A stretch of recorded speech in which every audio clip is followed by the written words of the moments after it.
Nuestras vidas han dado un giro inesperado en apenas 3 meses y hoy, en Fuera de Plano, vamos a hacerles una comparativa sobre el mundo en el que vivíamos hasta el pasado 14 de marzo y el que nos vamos a encontrar a partir de ahora, en el que vamos a tener que acostumbrarnos a muchos cambios. Con esos 2 metros de separación tenemos que saber qué escenario tenemos y saber cuántos músicos caben.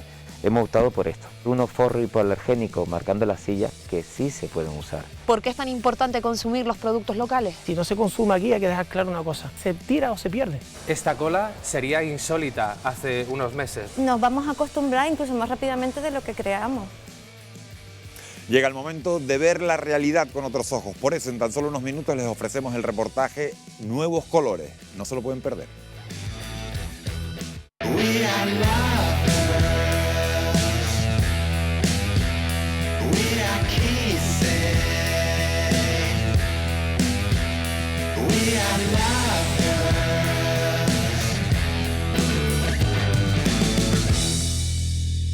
¿Qué tal? Buenas noches. Todo hace pensar que el conjunto del archipiélago estará en fase 3 a partir del lunes. La desescalada avanza hacia el final del estado de alarma. Será cuando se alcance una nueva normalidad en la que tendremos que acostumbrarnos a convivir con situaciones inéditas que implicarán que tengamos que pintar una nueva realidad en el trabajo, en la movilidad e incluso en el ocio. En tan solo unos minutos les vamos a ofrecer un completísimo reportaje en el que abordaremos todos estos cambios y que hemos titulado Nuevos Colores. Eso sí, antes vamos a saludar ya a nuestros contertulios, a los tertulianos que nos van a acompañar esta noche. Repite Marta Jiménez, socióloga. Gracias, Marta, por estar con nosotros. Amos García, que es jefe de epidemiología del Gobierno de Canarias. Muchísimas gracias, Amos, por acompañarnos esta noche. Y se incorporan a esta tertulia Alexis Sicilia, que es director de Organis y economista, y Francisco Artiles, Paco Artiles, que es médico y empresario sanitario. Vamos a saludar también a Jesús Sánchez Martos, catedrático de Educación, como saben, para la Salud, que vuelve a estar con nosotros una semana más. Jesús, la primera pregunta la tengo muy clara. Si tuvieses que escoger un color para pintar esta nueva realidad, ¿con cuál te quedarías? Bueno, ya sabes que estoy encantado de estar con vosotros. Buenas noches a todos, buenas noches, Miguel Ángel. En fin, 2 colores. Qué bonito que habléis de los colores para un futuro. Aquí me veis intentando pintar los colores. Yo no pinto, es mi mujer la que está aprendiendo a pintar. He cogido la paleta de colores y viendo este paisaje, pues tengo que elegir. A mí el color preferido es el azul cielo, el azul mar o el verde. Estoy ahora mismo aquí con el verde para intentar pintar el verde de las plantas. Allí tenéis los verdes, el mar, el cielo. ¿Sabes qué te digo? Me voy a quedar esta vez con el verde porque el verde es el color esperanza y yo creo que tenemos que tener todos esperanza de que saldremos muy pronto de esta. Bueno, pues no es mala elección la de Jesús Sánchez Martos, el verde, color esperanza. Muchas son las cosas que han cambiado durante estos meses y a partir del lunes todavía cambiarán incluso más. Llega el turno, como decimos, de colorear una nueva realidad, de ahí que le vayamos a mostrar cómo se van a transformar nuestras ciudades, nuestro trabajo, la cultura e incluso el ocio. Pero también vamos a analizar cómo se han adaptado las actividades esenciales que tuvieron que ser canceladas durante esta pandemia, como fue la suspensión de las intervenciones quirúrgicas e incluso las pruebas médicas. Si el coronavirus tiñó de negro y gris el mundo que conocíamos, ahora nos toca volver a pintarlo con nuevos colores.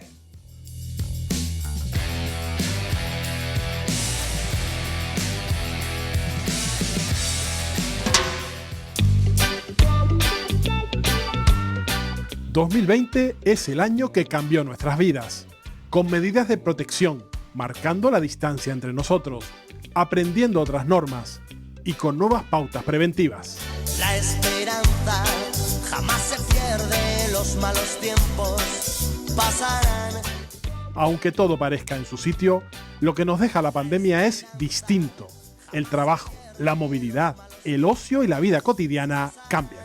Piensa que el futuro es una acuarela y tu vida un lienzo que colorear, que colorear.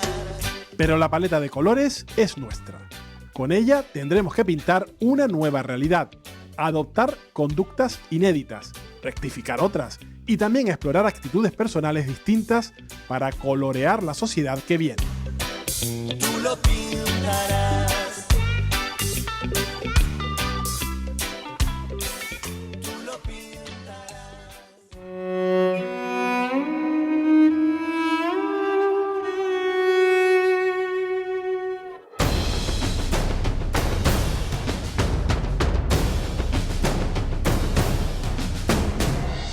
Antes de la pandemia, Canarias ha vivido otros acontecimientos difíciles.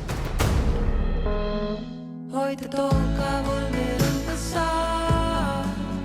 Reconstruir, recomponer y empezar de nuevo. No es la primera vez que los canarios hemos tenido que dar color a la realidad.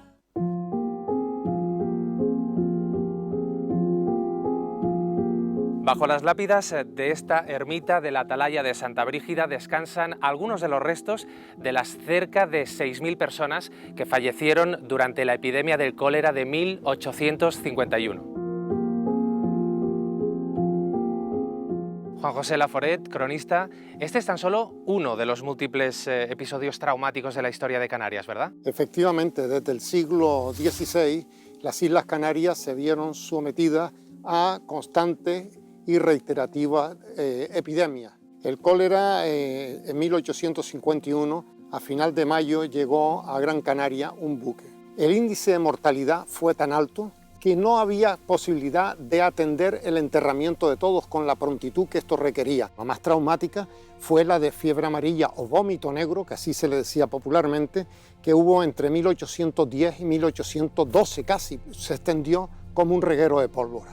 La cifra de muertos fue altísima. Los demógrafos han llegado a calificarlo de auténtica catástrofe demográfica para las Islas Canarias en su conjunto. Lo que está claro es que el pueblo canario siempre ha salido airoso, ¿no?, de estas tragedias. No solo sale airoso, sino que fue capaz de ser emprendedor.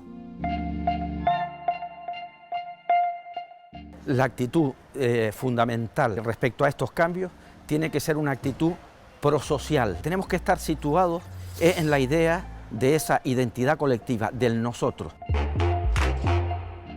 Y la memoria colectiva lo que ha demostrado a lo largo de la historia, que efectivamente de las situaciones más duras, más traumáticas, más difíciles para la colectividad, se termina saliendo. Colorear para la historia, para que esta pandemia algún día forme parte de ella. Y colorear también todas esas pequeñas historias que el virus aplazó. Edificaciones históricas como esta, al igual que durante el coronavirus, han sido testigos mudos de los acontecimientos del pasado con la puerta cerrada. Pero ahora se abren para retomar planes que tuvieron que ser aplazados. El 23 de mayo tenía que haber sido nuestro día y por desgracia no pudo ser, y además fue una locura tremenda. Teníamos, bueno, imagínense, invitados de Alemania por parte de mis chicos. Para mí ese día hubiese sido muy, muy especial porque era no solo la oportunidad de compartir nuestro amor, sino también la oportunidad de ver a toda esta gente. Tuvimos que cambiar de planes con respecto a todo. Teníamos planeado una ceremonia en el sur de la isla, en un hotel. Y bueno, ha sido un golpe duro porque, pues bueno, imagínense ese 23 de mayo yo aquí en mi casa.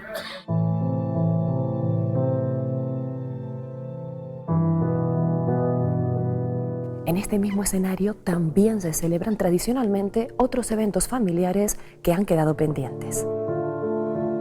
Venerando Novelle, vicario parroquial de esta Basílica Nuestra Señora del Pino, lo que las familias se preguntan, ¿cuándo van a poder celebrar esas comuniones? En un principio el obispado de nuestra diócesis, de la diócesis de Canarias, ha establecido los meses de octubre o noviembre, siempre y cuando se permita y estemos dentro de la normalidad. El aforo será un aforo limitado, tendremos la misma medida sanitaria dentro de la basílica, al igual que las restricciones que hemos tenido en este tiempo de desescalada en las distintas fases. Celebraciones suspendidas que no solo afectan a las familias, también están causando un gran golpe económico.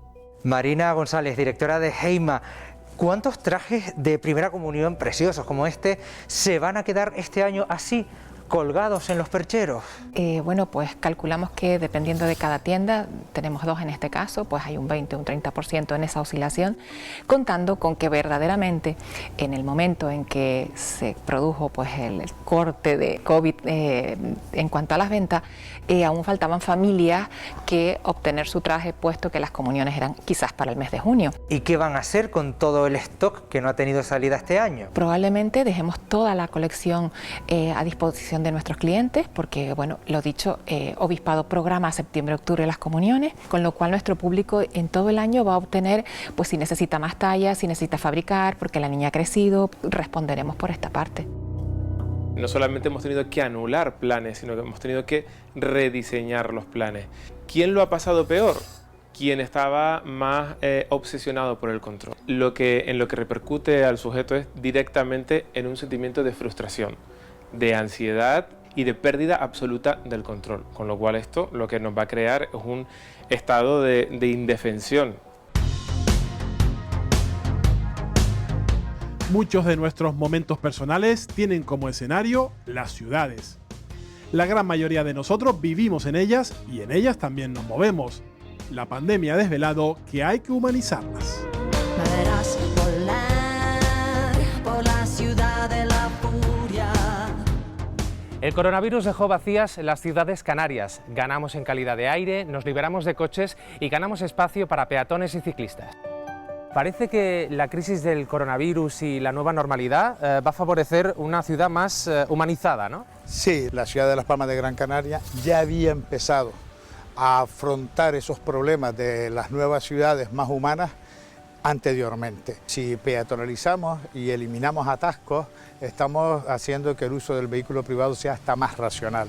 Si potenciamos el transporte público, lo mismo. Y si potenciamos la bicicleta, igual. Estamos en un buen camino, extendiendo más las zonas de arbolado en esta ciudad, creando más parques, generando más espacios libres, apostando por las peatonalizaciones.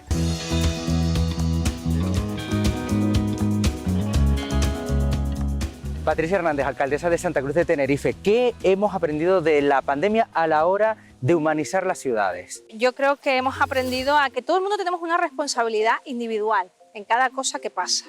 Y luego también creo que a valorar los espacios públicos.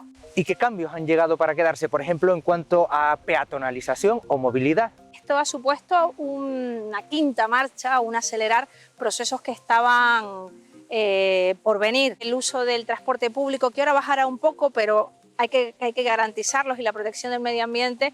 Nosotros hemos puesto en marcha medidas coyunturales, con vallas, con gran éxito. En un momento en el que la gente pues, no puede ir a los gimnasios, igual se ha dado cuenta que puede correr no en una cinta, sino en sus avenidas. ¿Y en qué cuestiones no estaban preparadas ciudades como esta a la hora de afrontar esta situación? Nosotros hemos tenido que cortar calles que son vías arteriales de la ciudad, y que habrá que buscar alternativas y ver cómo lo hacemos. No estábamos preparados, pero lo estaremos pronto. ¿Tú sabes lo que es una ciudad inteligente? No sé lo que es una ciudad inteligente, no sabría decirte. Yo creo que la ciudad inteligente es que vamos a dejar de pagar con el dinero en efectivo y vamos a pagar con el móvil y con la tarjeta de crédito, vamos. Una ciudad que se sabe proteger bien ante el virus y que es una ciudad responsable. Creo que es una ciudad que está conectada con internet y utiliza lo que se llama las TICs ahora. Tiendo sistemas organizados a través de software que permita al ciudadano y al ayuntamiento, por ejemplo, intercomunicarse de tal forma que se mejoren procesos, infraestructuras. La ciudad de Santander es una de las más inteligentes de toda Europa, pero ¿en qué consiste exactamente este modelo de ciudad? ¿Qué beneficios aporta a los ciudadanos para afrontar la pospandemia? Vamos a contactar con el Ayuntamiento de Santander para averiguarlo. Es muy difícil definir qué es una ciudad inteligente, pero es la que se gestiona eficientemente, la que se introduce la tecnología para conocer los datos y para aplicar políticas acorde a esos datos que tenemos, para conocer perfectamente las necesidades que tiene el ciudadano, y una gestión eficiente significa ahorro económico, pero algo más importante en este momento, ahorro medioambiental. Las ciudades también muestran su inteligencia con determinados comportamientos, como aquellos que respetan al medio ambiente. Jessica Cámara, eres la directora de la Fundación Canarias Recicla. ¿Qué peligro conlleva que la gente haga este gesto, quitarse las mascarillas y tirarlas al suelo? Este tipo de elementos son residuos de higiene y de protección, con lo cual el abandono en el entorno urbano y natural puede poner en un grave peligro de contagio y exposición a toda la población. En el medio ambiente ya hemos visto imágenes de mascarillas y guantes en nuestros fondos marinos. Pues sí, y lamentablemente cabe recordar que el 80% de las basuras marinas tienen su origen en tierra, con lo cual la prevención para que este tipo de elementos no lleguen a nuestro entorno más cercano es responsabilidad de todos. ¿A qué contenedor tiramos tanto mascarillas como guantes que también tienes en la mano? Pues este tipo de residuos van al contenedor de basura en masa o de fracción resto.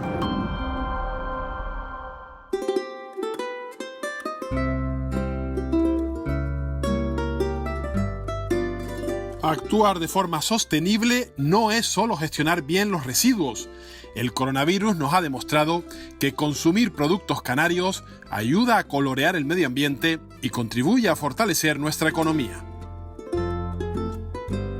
¿Por qué es tan importante consumir los productos locales? Primero, porque llegan antes al consumidor, frescos, y sobre todo el coste. El coste es mucho más económico, no hay intermediarios. Si no se consume aquí, hay que dejar claro una cosa: se tira o se pierde. No hay otro mercado. No, mínimos productos, como solamente creo que es el plato, es lo único que se exporta y algo más. Tomate, pero lo que son productos básicos de aquí, que son verduras y la fruta de aquí, todo se tiene que consumir aquí. Si no se consume aquí, se pierde. O sea, este producto va a ir mañana al supermercado, mañana por la mañana o por el mediodía lo vas a consumir. Recién cogido ahora mismo. Claro, entonces claro, el sabor, vamos, varía un montón, o sea, eso es lógico. ¿Puedo aprovechar y probar una Claro, fresa? claro, hombre, claro. Coge esta aquí. Sí, esta sí. El sabor se nota. Sí, hombre. Unos productos que llegan directamente del campo a los consumidores a través de mercados como este. Con su adquisición ganamos en salud y en empleo. En definitiva, ganamos todos. Buenos días, Antonio. Hola, buenos días, ¿qué tal? ¿Cómo va la mañana? Bien, bien. ¿Qué importancia ha ganado los mercados en estos tiempos que corren, no? Bueno, la verdad que sí, porque debido a que la gente pues tiene un poquito de miedo de salir a la calle, entonces estamos gastando productos locales. Entonces, si no sacamos entre todos la isla adelante, ¿qué vamos a gastar? Tenemos que gastar productos canarios, aparte que son frescos del día, mucho mejor. Gracias. ¿Me pusiste el papelito dentro? Ah, no, míralo, está aquí. Muchas gracias. Eli, como cada día, hola, al mercado a comprar. Por supuesto, vivo cerca y para mí el mercado es lo principal. El producto de proximidad nos necesita más que nunca. Estos productos de la tierra, de cercanía. Sí, siempre ha sido importante. Los productos nuestros, los canarios, ayudar a nuestra gente. Pero ahora con lo que hemos pasado y con lo que se nos avecina, con más motivo, si no ayudamos nosotros, a ver qué va a ser de muchas personas que van a tener que echar el cierre. Nuestro principal objetivo, por tanto, con este plan de sobrealimentaria es inicialmente dibujar ese diagnóstico de la situación actual con todos los agentes implicados y diseñar posteriormente una estrategia y un plan de actuación para el sector primario.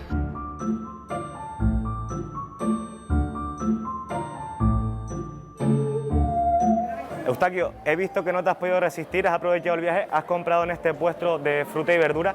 ¿Qué beneficios pueden acompañar acciones como la que tú acabas de llevar a cabo? Pues la voluntariedad de adquirir productos del país nos permite acceder a unas frutas, a unas verduras de una excelente calidad, que además colaboramos en mantener esta estructura comercial, contribuye a que esta familia pueda sostener su puesto, con lo cual implica que hay otras familias que le han abastecido ese puesto, hay otras familias que lo han producido con su trabajo en el campo, y todo ello hace que nuestro Producto Interior Bruto sea cada vez más alto. ¿Todo esto indica que es necesario trabajar en un plan de soberanía alimentaria de Canarias?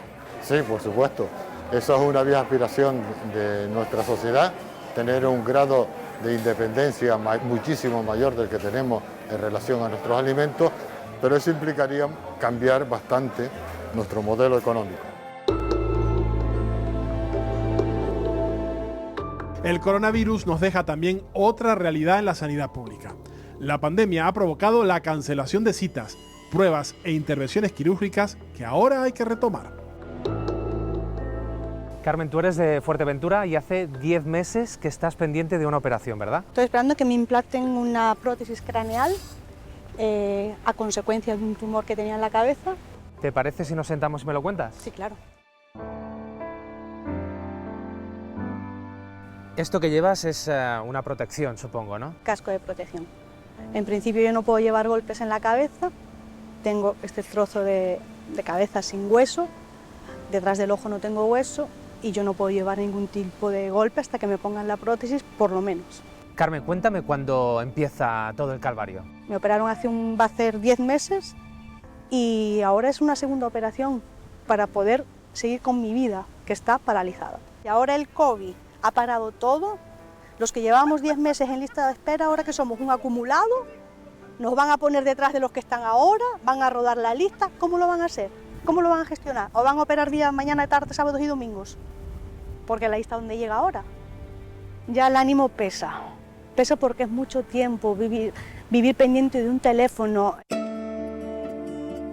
Hasta el mes de abril, la lista de espera quirúrgica en Canarias incluía a 27.051 personas, aumentando en 551 pacientes en relación a febrero, mientras que el tiempo de espera se ha disparado en 32 días. Si antes de la pandemia la demora por una operación era de 133 días, ahora hay que esperar 166. A partir del 1 de junio empezaron ya los programas especiales de abordaje de lista de espera dentro de los hospitales. Ya los hospitales están en condiciones de volver a trabajar mañana y tarde y con eso esperamos que volver a las cifras de la normalidad. Nos va a costar, evidentemente, han sido casi 3 meses de disminución importante de la actividad, ¿no? Sí que está también retomándose toda la actividad asistencial, tanto en atención primaria como en las consultas de hospitales, como en los servicios de urgencia, y están volviendo a parámetros dentro de la normalidad. De su celda ya no sale el recluso 19, barrotes imaginarios. La pandemia también ha dejado secuelas en la salud mental y ha intensificado trastornos emocionales. El confinamiento prolongado de estos meses pasa factura. Begoña, hace 25 años que estás diagnosticada de depresión. ¿De qué manera te ha afectado el confinamiento? El confinamiento me ha obligado a ir hacia atrás en el tiempo, o sea, a pensar más. Mi mente se paraliza muchísimo. Que el insomnio se convierta otra vez en gran parte de mi vida, a que fluyan en mi mente recuerdos que me hacen muchísimo daño. Había una medicación que ya tomaba solo cada 3 meses y ahora se ha convertido en una rutina diaria. Ahora vuelvo a estar como casi al principio. Así que el confinamiento ha dañado muchísimo a personas en mi estado o peor que yo. Pero no es la primera vez que empiezo de cero ni será la última, eso lo tengo claro. Ha habido un incremento del 30% en trastornos de ansiedad generalizada, en torno al 30%, también en los trastornos del sueño y un 50% de necesidad de intervención terapéutica por depresión. Uno de los ítems para recuperar a una persona después de una depresión es volverla a activar conductualmente hablando, es decir, volver a hacer ejercicio, volver a quedar con seres queridos, volver un poco a la vida normal. Buenas, Salvador, esta es la habitación preparada para el sueño. Pase por aquí, tómese en la cama. Vamos a poner una serie de cables que son necesarios para la prueba. Esta es la unidad del sueño y ahora te enseño a mi compañera que está haciendo una prueba. Doctora, debido al confinamiento muchas personas han comenzado a no descansar bien. ¿Cuáles son los daños que nos puede ocasionar no dormir bien toda la noche?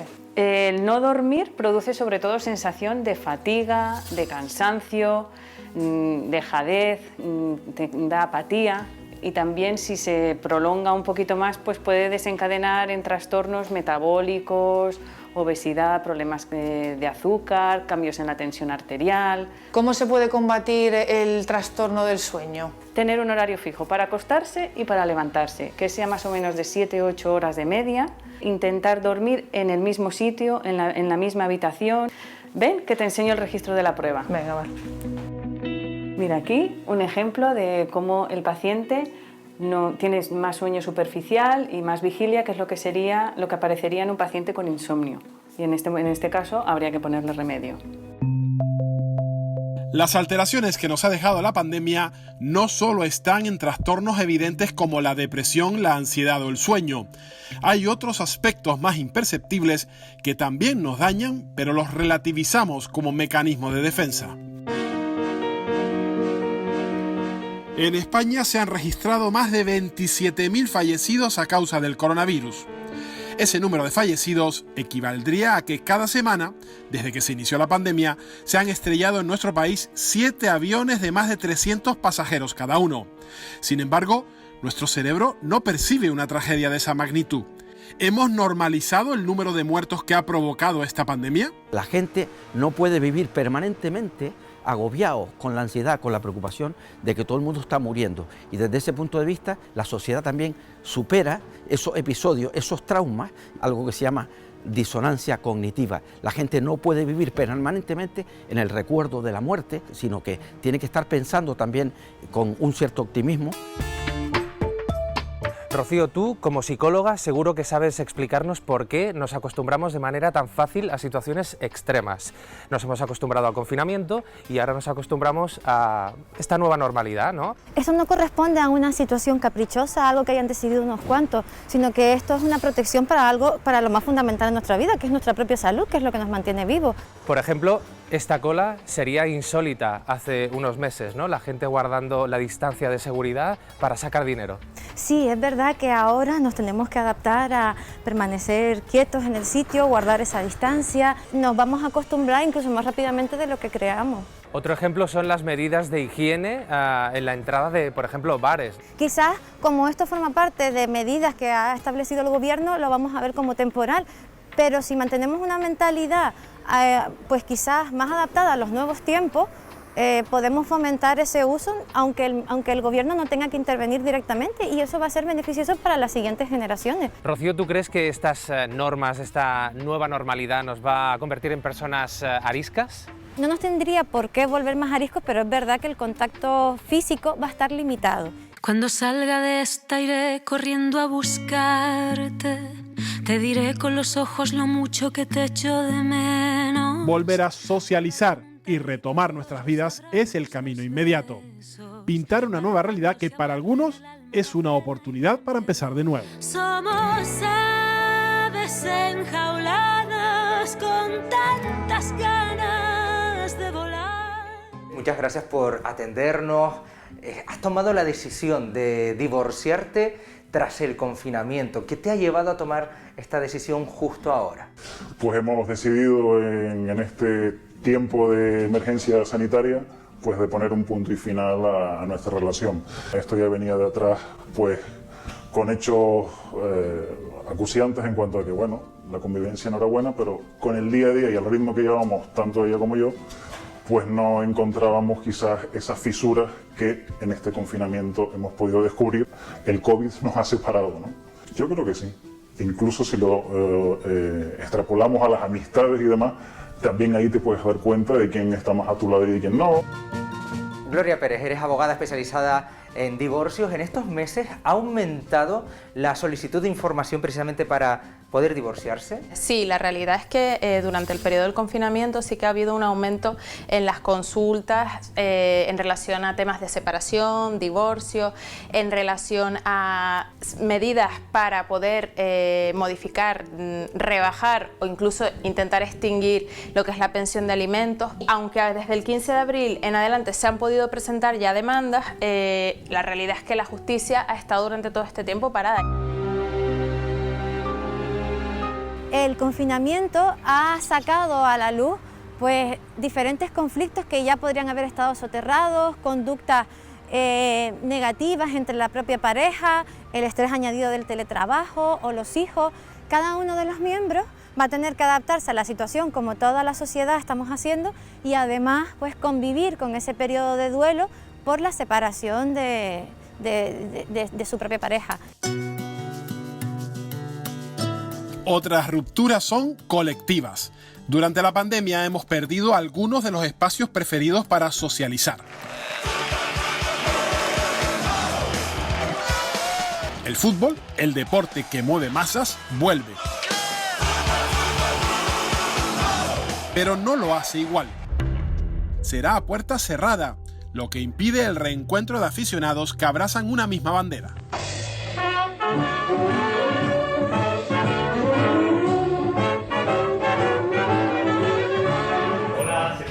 Sí, cómo no, adelante. Jonay, José, Jafé, muchas gracias por abrirme las puertas de este santuario del Club Deportivo Tenerife. ¿Cómo ha sido para ustedes estos casi 3 meses de confinamiento en los que no ha habido fútbol? El fútbol para nosotros es algo más que ir al partido. Nosotros somos una gran familia y la verdad que se les sigue echando mucho de menos a todos los integrantes de la peña y ese gran nexo de unión que hay entre todos. Yo me he visto no sé cuántos partidos repetidos por internet y benditas videollamadas que de vez en cuando nos llamamos, porque imagínate 3 meses sin vernos las caras, complicadísimo. Ha sido muy duro ya no solo el tema de estar encerrado en casa, sino si encima nos quitas lo que es nuestra vida prácticamente, que es lo que es venir aquí al local, estar con los amigos, ir a ver el partido, disfrutar, celebrar juntos los goles. ¿Cómo se imaginan ustedes el fútbol dentro de esa nueva normalidad? Y la verdad que nosotros como aficionados, como birrias, no entendemos el fútbol sin la afición, sin esos cánticos, sin ese compañerismo, apoyarte en el compañero, gritar, llorar, reír. Claro, ¿con quién celebras el gol? Si tiene que haber distanciamiento social, celebrar un gol tú solo, no sé, pierde esa magia, esa esencia. A escasos metros del estadio se encuentra el Rincón de Willy, uno de los restaurantes más visitados cuando juega la Unión Deportiva. Hola Willy, ¿qué tal? Bien. ¿Cómo te ha perjudicado el hecho de que no hayan partidos a apenas unos metros de tu local? Hombre, siempre es beneficioso que haya fútbol porque hay más gente, hay más público, más en estos momentos que estamos viviendo una crisis bastante grande. Y antes venían los entrenamientos, venía todo y ahora no hay nada. En un día de partido, ¿cuántas personas podrían estar dentro de este restaurante? 500, 600, vamos un poquito más. Sí, cuando hay partidos, pasan por este local 500, 600 personas, económicamente se nota bastante. Se nota bastante, pero bastante. Claro, que no viene nadie. El fútbol se paró total y el fútbol al año nos produce bastante dinero a nosotros, bastante dinero.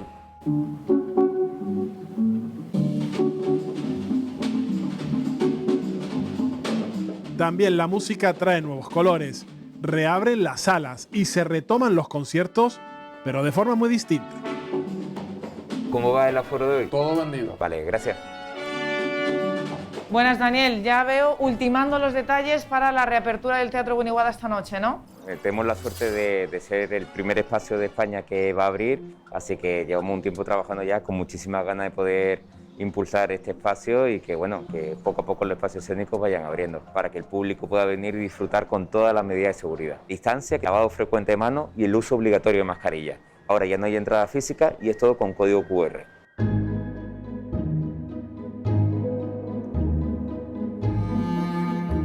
El aforo va a ser de 30 localidades. Dentro de esa medida hemos optado por esto, unos forros hipoalergénicos marcando las sillas que sí se pueden usar.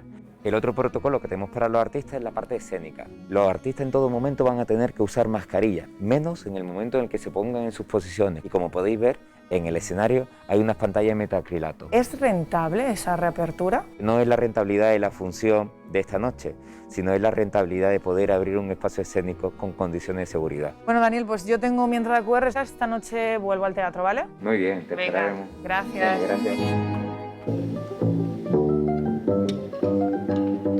Chicos, ensayamos en 5 minutos. Yul, ultimando los detalles, ¿se os hace muy complicado pues, realizar este concierto con todas esas medidas de seguridad? El proceso hasta llegar a tocar es muy complicado porque hay que pasar muchos protocolos de seguridad, muchas limpiezas, desinfecciones, distancias diferentes a las que estás acostumbrado. Si de alguna forma conseguimos que estos protocolos hagan que sea seguro tocar, aunque sea para poca gente en principio y cada vez para más gente, pues es una forma de que la cultura empiece a crear de nuevo. Si en el futuro sigue esta figura de hacer conciertos para tan poca gente, el sector se va a ver muy damnificado porque, claro, no va a aguantar. Yul, ya por aquí está todo ok, preparado. Perfecto.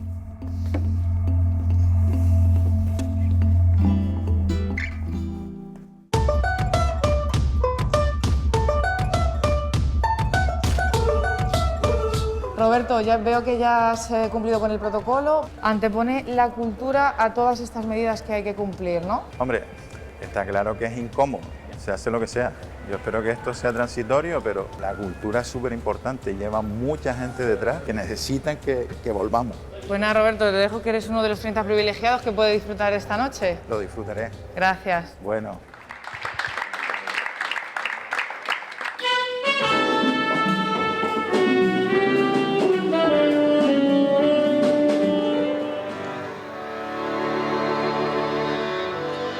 A pesar de que el Cabildo de Tenerife ha suspendido su programación cultural hasta el 31 de agosto, la Orquesta Sinfónica se prepara para volver a los escenarios.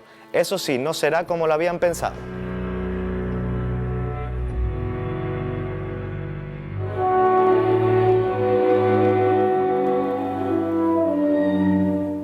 Leopoldo Santos, director insular de Cultura. Hablamos de un contexto en el que la programación cultural está paralizada, pero la Orquesta Sinfónica tiene un concierto de cara a finales de junio. ¿Cómo ha sido la preparación o los ensayos para ese concierto, Leopoldo? Bien, pues muy compleja, porque son muchos los elementos que hay que tener en cuenta, pero a la vez muy fácil, pues porque los músicos de la orquesta estaban con muchísimas ganas de poder volver a tocar. Unos conciertos que se van a tener que celebrar con unas condiciones especiales. ¿Se sabe ya qué condiciones van a ser esas, Leopoldo? Como en cualquier trabajo, los 2 metros de distancia son imprescindibles y por tanto en torno a eso gira todo el protocolo de un concierto cualquiera. Con esos 2 metros de separación tenemos que saber qué escenario tenemos y saber cuántos músicos caben. Por ejemplo, en tu caso, como música profesional, ¿cómo has vivido todos estos cambios que se han dado en tan poco tiempo? Bueno, como todos, con mucha incertidumbre, ¿no? A nivel humano, social y a nivel profesional, porque de repente todo se para, de repente no puedes hacer tu trabajo. Saber que se puede. Para disfrutar de estos colores tan llamativos, tendremos que esperar. Pasará tiempo para volver a las grandes multitudes. Pintarse la cara, color esperanza. Llega lo que algunos llaman la nueva normalidad. Otros, con más intensidad, lo denominan una nueva era. Y muchos prefieren hablar de un espacio para comenzar un nuevo tiempo pintándolo de otro color, el de la esperanza.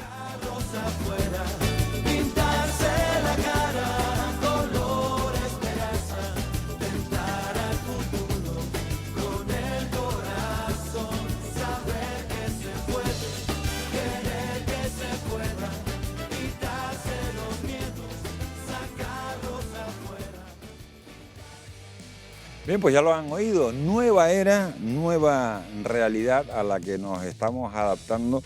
Marta Jiménez, socióloga, a la que nos estamos adaptando bien de momento. ¿Nos estamos adaptando?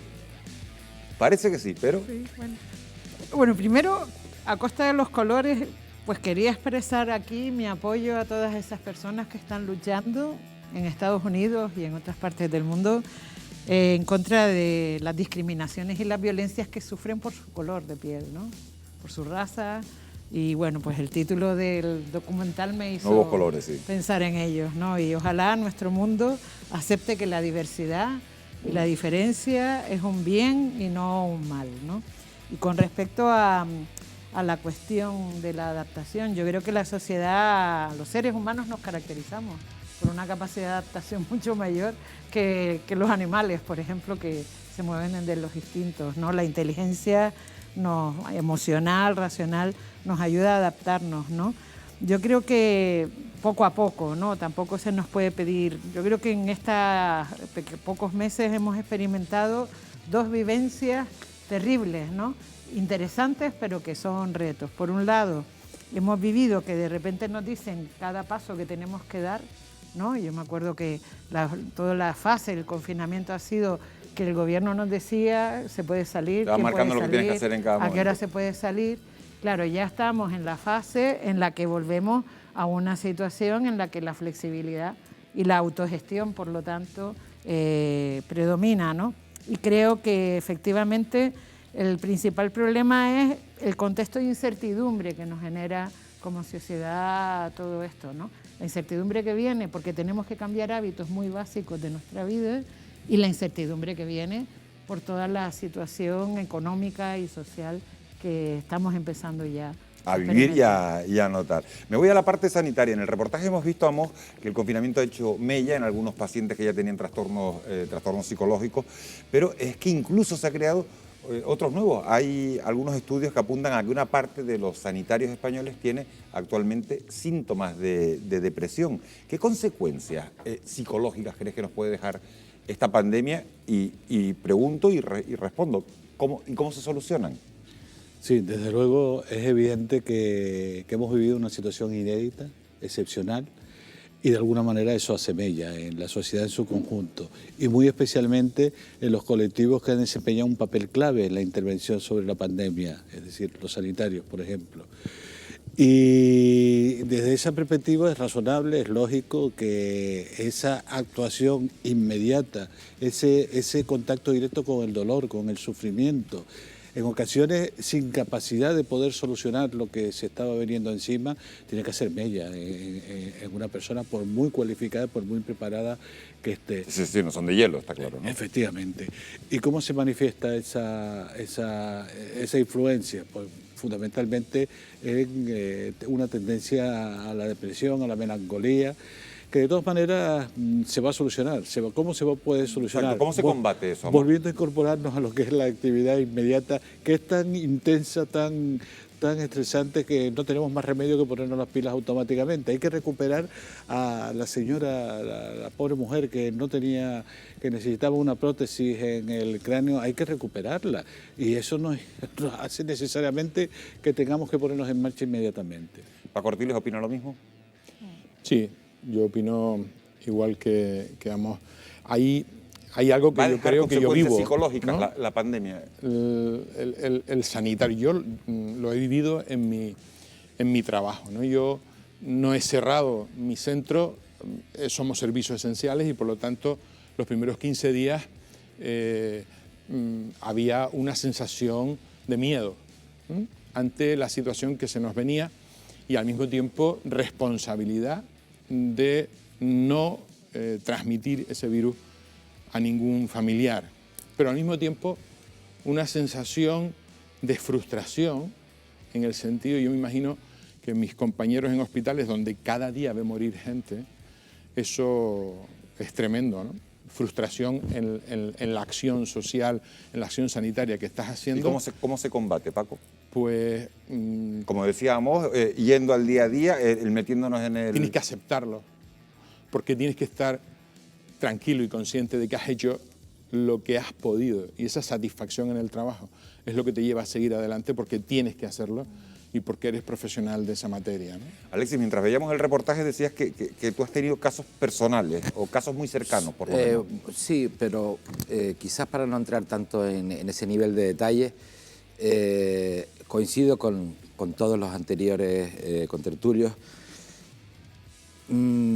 Quizás lo más importante en este momento es recordar el ritual más antiguo que ha existido en la humanidad. Desde las civilizaciones de decenas de miles de años que hemos encontrado en yacimientos hasta las civilizaciones modernas actuales, incluso las indígenas. El único ritual que siempre se repite, ¿sabes cuál es? No. El duelo. El duelo, igual si lo hubiera pensado un poquito hubiera acertado, ¿eh? El duelo es el único ritual que te permite cerrar una herida y pasar a una nueva etapa. Es el negro que transitas antes de empezar a ver los colores. Nadie que entre en una depresión, porque yo no estoy exento también de mis emociones. Yo he vivido una adolescencia con momentos con altibajos. Transitar a través de emociones difíciles requiere de enfrentarlo. No podemos darle la espalda a la realidad porque te atrapa en el sueño, te atrapa mientras no te das cuenta, te está comiendo emocionalmente y un día entras en algún lugar y dices, pues no sé por qué tengo esta crisis de ansiedad. Me ha pasado. Tengo un hermano médico que entendía y me hablaba mucho de estas cosas. Falleció. Y mi hermano, que falleció hace 12 años, a toda la familia nos ha costado mucho. Era médico. Vivía lo que comentabas antes, ¿no? Gente que fallecía. Y él siempre me hablaba de este tema. A día de hoy, cada hermano lo ha enfrentado de una manera diferente. Hay algún hermano que no ha hecho el duelo. Hay algún hermano que vivió en Irlanda y conoce el ritual del duelo de Irlanda, que es beber y beber cerveza hasta emborrachar y contar chistes. Cada ritual es diferente. Está claro. Y tengo una madre que nunca lo va a superar. Entonces... Quiero conocer también la opinión de Jesús Sánchez Martos. Jesús. Sí, Miguel Ángel, vamos a ver, yo estoy totalmente de acuerdo con todos vosotros. No llega a ser una depresión clínica, pero sí que existen síntomas de ansiedad, de estrés y de posible pseudodepresión. Estamos hablando del virus de la crueldad. Ha sido cruel con los pacientes, con los fallecimientos y no poder hacer el duelo, y es cruel, y sigue siendo cruel con los profesionales, pero no solamente con los profesionales sanitarios, con todos los trabajadores del sistema sanitario, porque tenemos que decirle a nuestros seguidores del programa que todos los trabajadores del sistema sanitario también lloramos. Lloramos de impotencia, lloramos cuando se nos va un paciente, lloramos cuando no tenemos un respirador, lloramos cuando sabemos que no tenemos un traje de protección y sabemos que tenemos que volver a casa con el riesgo de poder contagiar la enfermedad a la familia. Esto, lógicamente, traerá muchos cuadros del síndrome de estrés postraumático. Bueno, para todos ellos, hoy por lo menos sabemos que se les va a conceder a todos los sanitarios, a todos los trabajadores del sistema sanitario, no solamente a los profesionales, también a los celadores, también a las administrativas que están en admisión, a todos los trabajadores del sistema sanitario público y privado, ese premio muy merecido, premio Princesa de Asturias a la Concordia. Eso no va a quitar este estrés postraumático, pero por lo menos hace que valoremos toda la sociedad el trabajo que se ha realizado con esa gran vocación de los trabajadores del sistema sanitario público y privado. A todos ellos, mi sincera enhorabuena. Pues está claro, gracias Jesús, que ese premio a la concordia a todo el sector sanitario es unánime, un reconocimiento unánime de todo el país. Vamos a hacer nuestro primer alto en el camino, una pausa muy breve para la publicidad, pero es muy posible que Canarias entre la próxima semana en la fase 3 de la desescalada. A la vuelta de la publicidad les vamos a contar cómo está la situación en estos momentos en el archipiélago, en el número de contagios y qué implicaría ese nuevo paso en la desescalada, esa entrada en la fase 3. Hasta dentro de un segundo.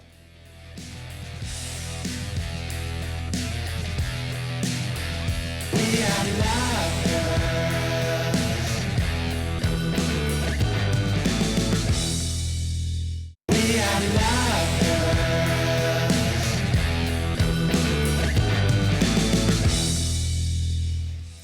11 y 12 minutos de la noche, estamos en directo aquí en Televisión Canarias, en Fuera de Plano, analizando la situación de la pandemia, cómo ha cambiado el mundo que teníamos antes del 14 de marzo y el mundo que nos vamos a encontrar ahora. Cada semana hacemos un repaso de cómo está la situación. Queremos contarles que Canarias sigue manteniendo ahora mismo bajo control el virus. En la última semana solo se han registrado 17 nuevos contagiados. Hoy el total de casos activos acumulados asciende a 2.369, mientras que las personas hospitalizadas siguen descendiendo hasta las 29. Con esos datos encima de la mesa es muy posible, Wendy, que todo el archipiélago se encuentre en la fase 3, y decimos muy fácilmente fase 3, queda pero, menos. Sí, pero hemos hablado de la 1, de la 2. ¿Qué significa, Wendy, la fase 3? Muy buenas noches a todos. Pues vamos a verlo precisamente en este informe. Como saben, los buenos datos sobre la incidencia del virus en las islas nos podrían permitir subir otro peldaño más. Si nada se tuerce, el próximo lunes le decimos adiós a la segunda fase para situarnos en el último estadio de la desescalada, como decía Miguel Ángel, la fase 3.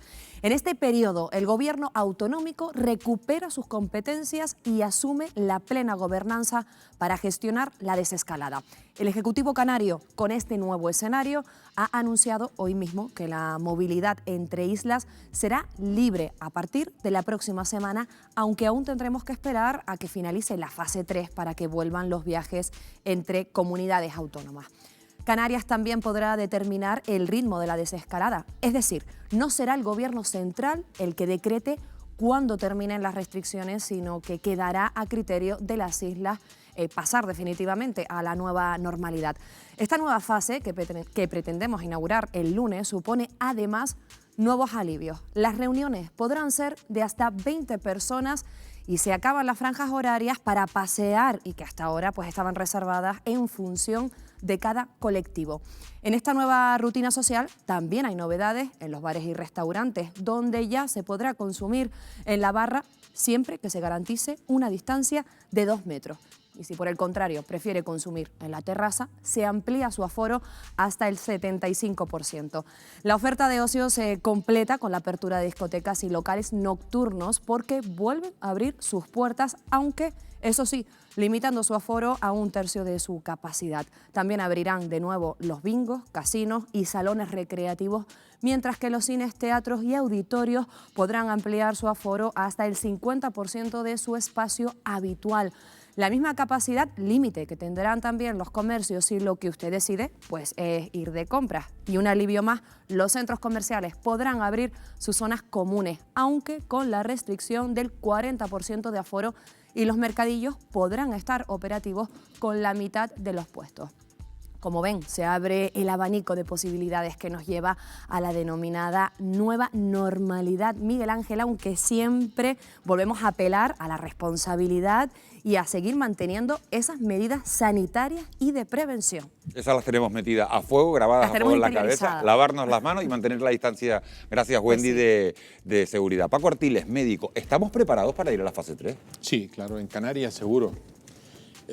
¿No tienes ninguna duda? No, no tengo ninguna duda. Hemos sido un territorio de lujo, por así decirlo, en esta pandemia.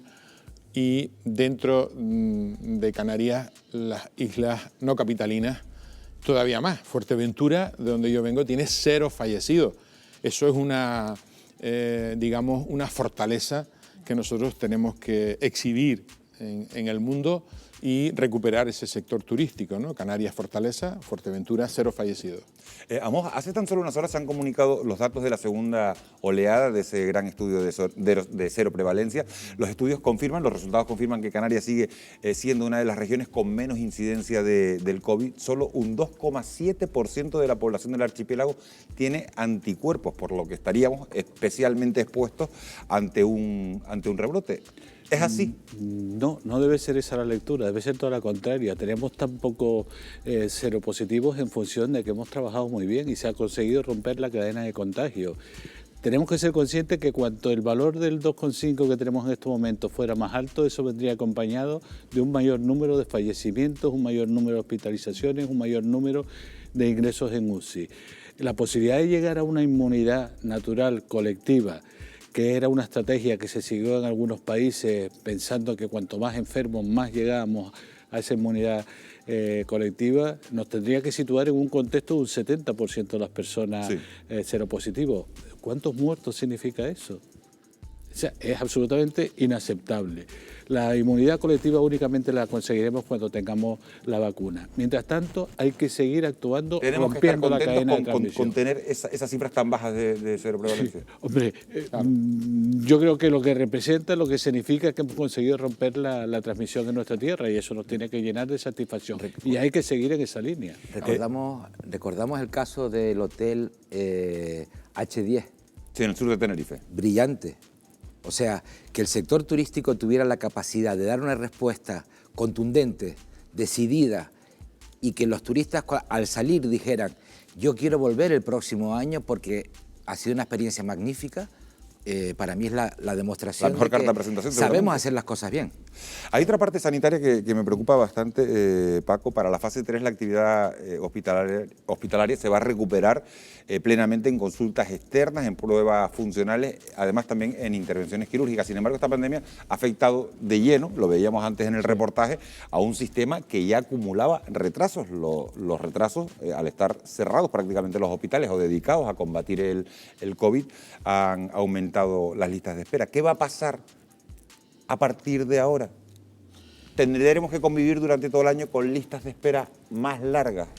Yo estoy convencido que no. Yo estoy convencido y además me parece que el aumento en días con respecto a lo que estuvo comparativamente con 3 meses de poca actividad tampoco ha sido un desastre absoluto, ¿no? Yo creo que Canarias tiene un sistema público suficientemente potente como para solventar esta situación y por lo tanto yo creo que tenemos que ser esperanzadores, ¿no? En este sentido y estoy convencido que el sistema va a regular esto rápidamente, ¿no? Amos, que se mueve en el mundo sanitario, también está convencido de que no vamos a tener que soportar larguísimas listas de esperas por esta situación, por este contratiempo. Bueno, llamar contratiempo al COVID me parece a lo mejor un poco ligero, pero...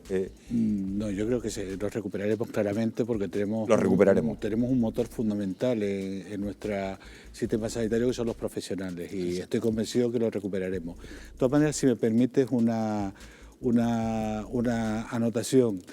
El hecho de que estemos con un mayor número de listas de espera en estos momentos es fruto de que hemos convivido con una situación, vuelvo a repetir, inédita y excepcional. Y en este caso ha primado la intervención de salud pública sobre la intervención asistencial porque era necesario. Y sin embargo la estructura de salud pública es la más débil que tiene el sistema sanitario, la más debilitada. A mí me gusta siempre reforzar la siguiente idea cuando tengo la oportunidad de hablar con algún político, que como los beneficios objetivos de la salud pública no se perciben de manera inmediata, sino a largo plazo, cuesta convencerlos de que hay que invertir en salud pública. Y de esa perspectiva, el planteamiento que yo les hago siempre es el siguiente. A lo mejor crees que invirtiendo en salud pública no ganas elecciones, pero yo te aseguro que si no inviertes las pierdes. ¿Por qué? Porque las crisis que realmente causan pánico, causan distorsión social, son las de salud pública. ¿Y cómo le miran los políticos cuando les dice eso? Pues, ¿Cuál es la reacción que suele encontrarse? Tienes razón, pero normalmente como son políticos después no. Hay una persona que ha sido consejero de Sanidad, en este caso de la Comunidad de Madrid, que nos acompaña esta noche, que es Jesús Sánchez Martos. Jesús, nos interesa muchísimo conocer tu opinión sobre esta situación, ¿no? Sobre estos retrasos o esta ampliación de las listas de espera, prácticamente, entiendo, en todas las comunidades del país. ¿Qué va a pasar a partir de ahora? Pues te diré claramente que yo estoy de acuerdo con lo que estáis diciendo. Los políticos hoy todos parecen que saben de salud pública, todos dicen que sí. Cuando pase esto volverá a pasar lo que ha pasado siempre y lo que pasó con la gripe A, con el aceite de colza, con tantas y tantas cosas. La salud pública seguirá siendo la hermana pobre de la sanidad para los políticos. No están convencidos, ojalá que con esta crisis estén convencidos, y ahora viene la parte asistencial de las listas de espera. Bueno, yo como consejero de Sanidad, cuando llegué a la Comunidad de Madrid, abrimos todos los quirófanos por las tardes y entonces retiramos todas las intervenciones quirúrgicas que se hacían en la medicina privada, porque la sanidad pública tiene poder para poder hacerlo. Pero en este caso, si yo estuviera con la responsabilidad de la consejería, tendría que decir en el Gobierno que había que invertir para seguir trabajando con la sanidad privada. Pues claro que sí, si ha habido un retraso importante tenemos que recuperarlo. ¿Cómo? Pues trabajando, optimizando al 100% los hospitales públicos con los quirófanos abiertos todas las tardes y contratando, lógicamente, los servicios de la sanidad privada, porque el que no tiene culpa es el ciudadano. Si a eso algunos le quieren llamar privatización, están en su derecho, aunque no tiene ningún rigor. Se trata de colaboración público-privada y la pública lo primero que hay que hacer es optimizar al 100% los recursos. Bueno, gracias por tu opinión, Jesús. Hablabas de colaboración, yo tomo prestada la palabra y utilizo la palabra colaboración para hablar de la colaboración ciudadana, porque a medida que hemos ido saliendo a la calle hay gente que se ha relajado bastante y que se está olvidando de las medidas. No nos cansamos de decir que hay que mantenerlas a rajatabla. Ojo con relajar esas precauciones a partir del próximo lunes, porque las fiestas imprudentes y los botellones que muchos jóvenes están organizando en nuestro país, también en Canarias, pueden ser, como decimos, un foco de rebrote que nos ponga en peligro a todos. Wendy, eso nos gusta o no, es así, y hay gente que está organizando botellones, que está organizando fiestas y que se está olvidando un poquito del resto. Está relajando un poco, estamos bajando la guardia y no es precisamente a eso lo que apelamos, y lo vamos a ver en imágenes a continuación. Ahora que estamos a las puertas de avanzar una fase más en la desescalada, es cuando los peligros de rebrotes aumentan. Y ya los virólogos lo advierten, incumplir las normas sanitarias está siendo la principal causa del aumento de los casos de coronavirus. Y ahora, fíjense en estas imágenes.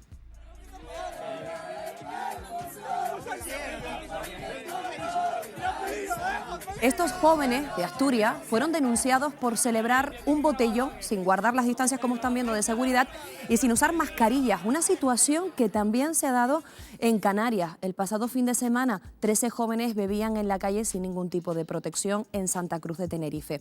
Y si la celebración de botellones ya está cuestionada, ahora existe un riesgo añadido al convertirse en grandes focos de contagio. Según explican desde la asociación Dual, hay que tener especial cuidado con las estampidas de los jóvenes hacia los botellones y las fiestas clandestinas tras el confinamiento.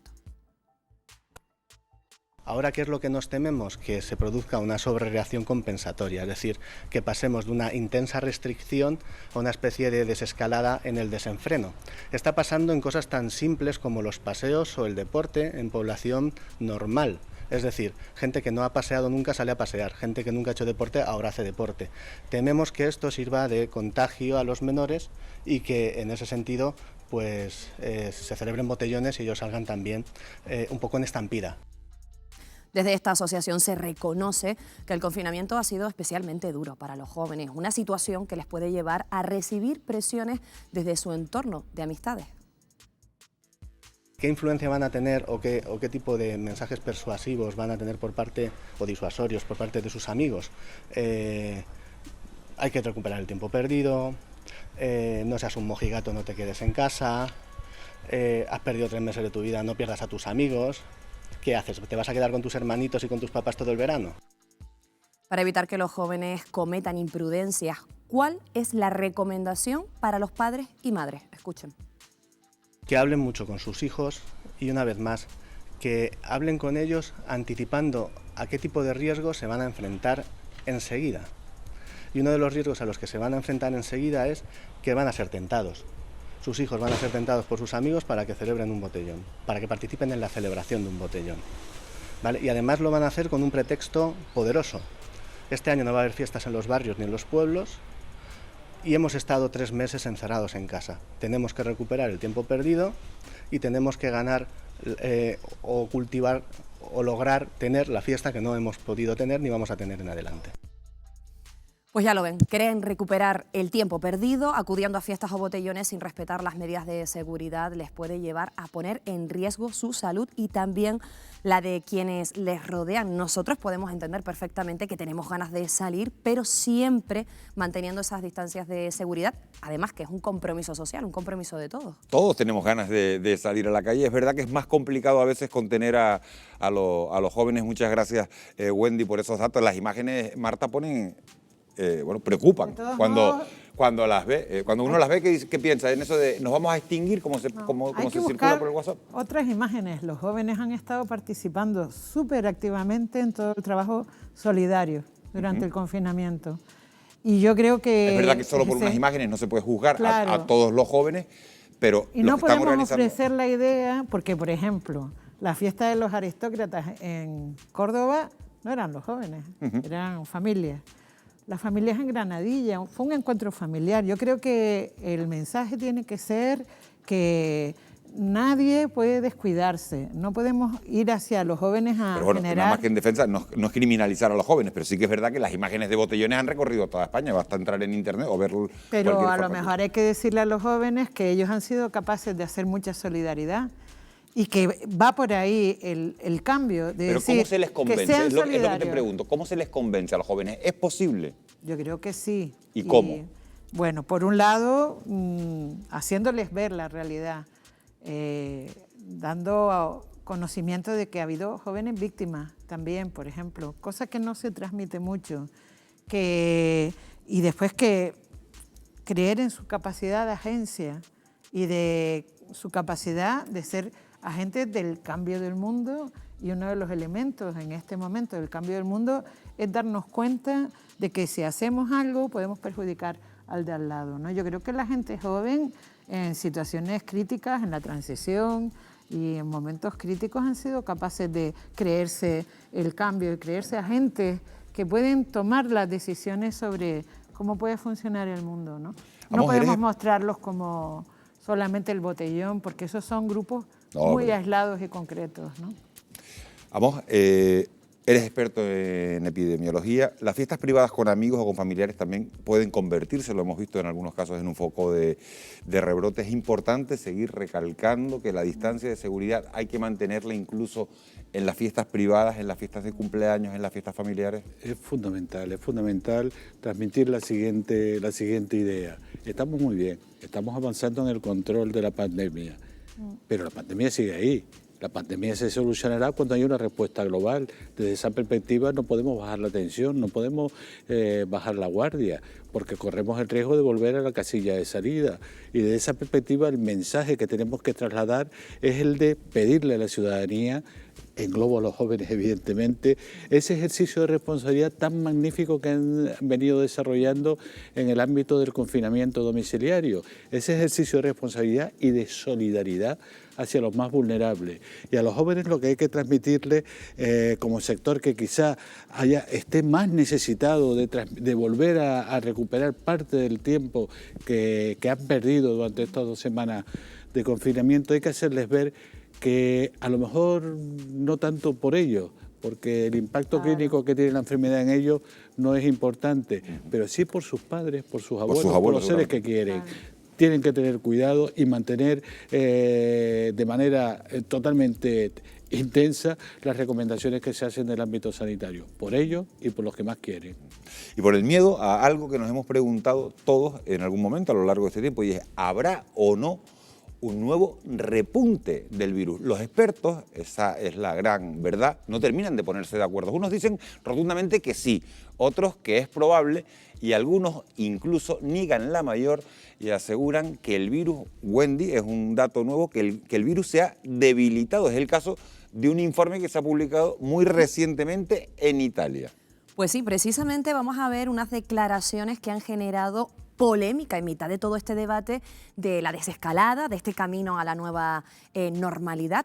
El doctor Alberto Sangrillo, uno de los médicos más reconocidos de Italia, también llamado popularmente el médico de Berlusconi, ha levantado ampollas con unas polémicas declaraciones en las que asegura que desde el punto de vista clínico el virus ya no existe. Con esta rotundidad lo decía durante una entrevista.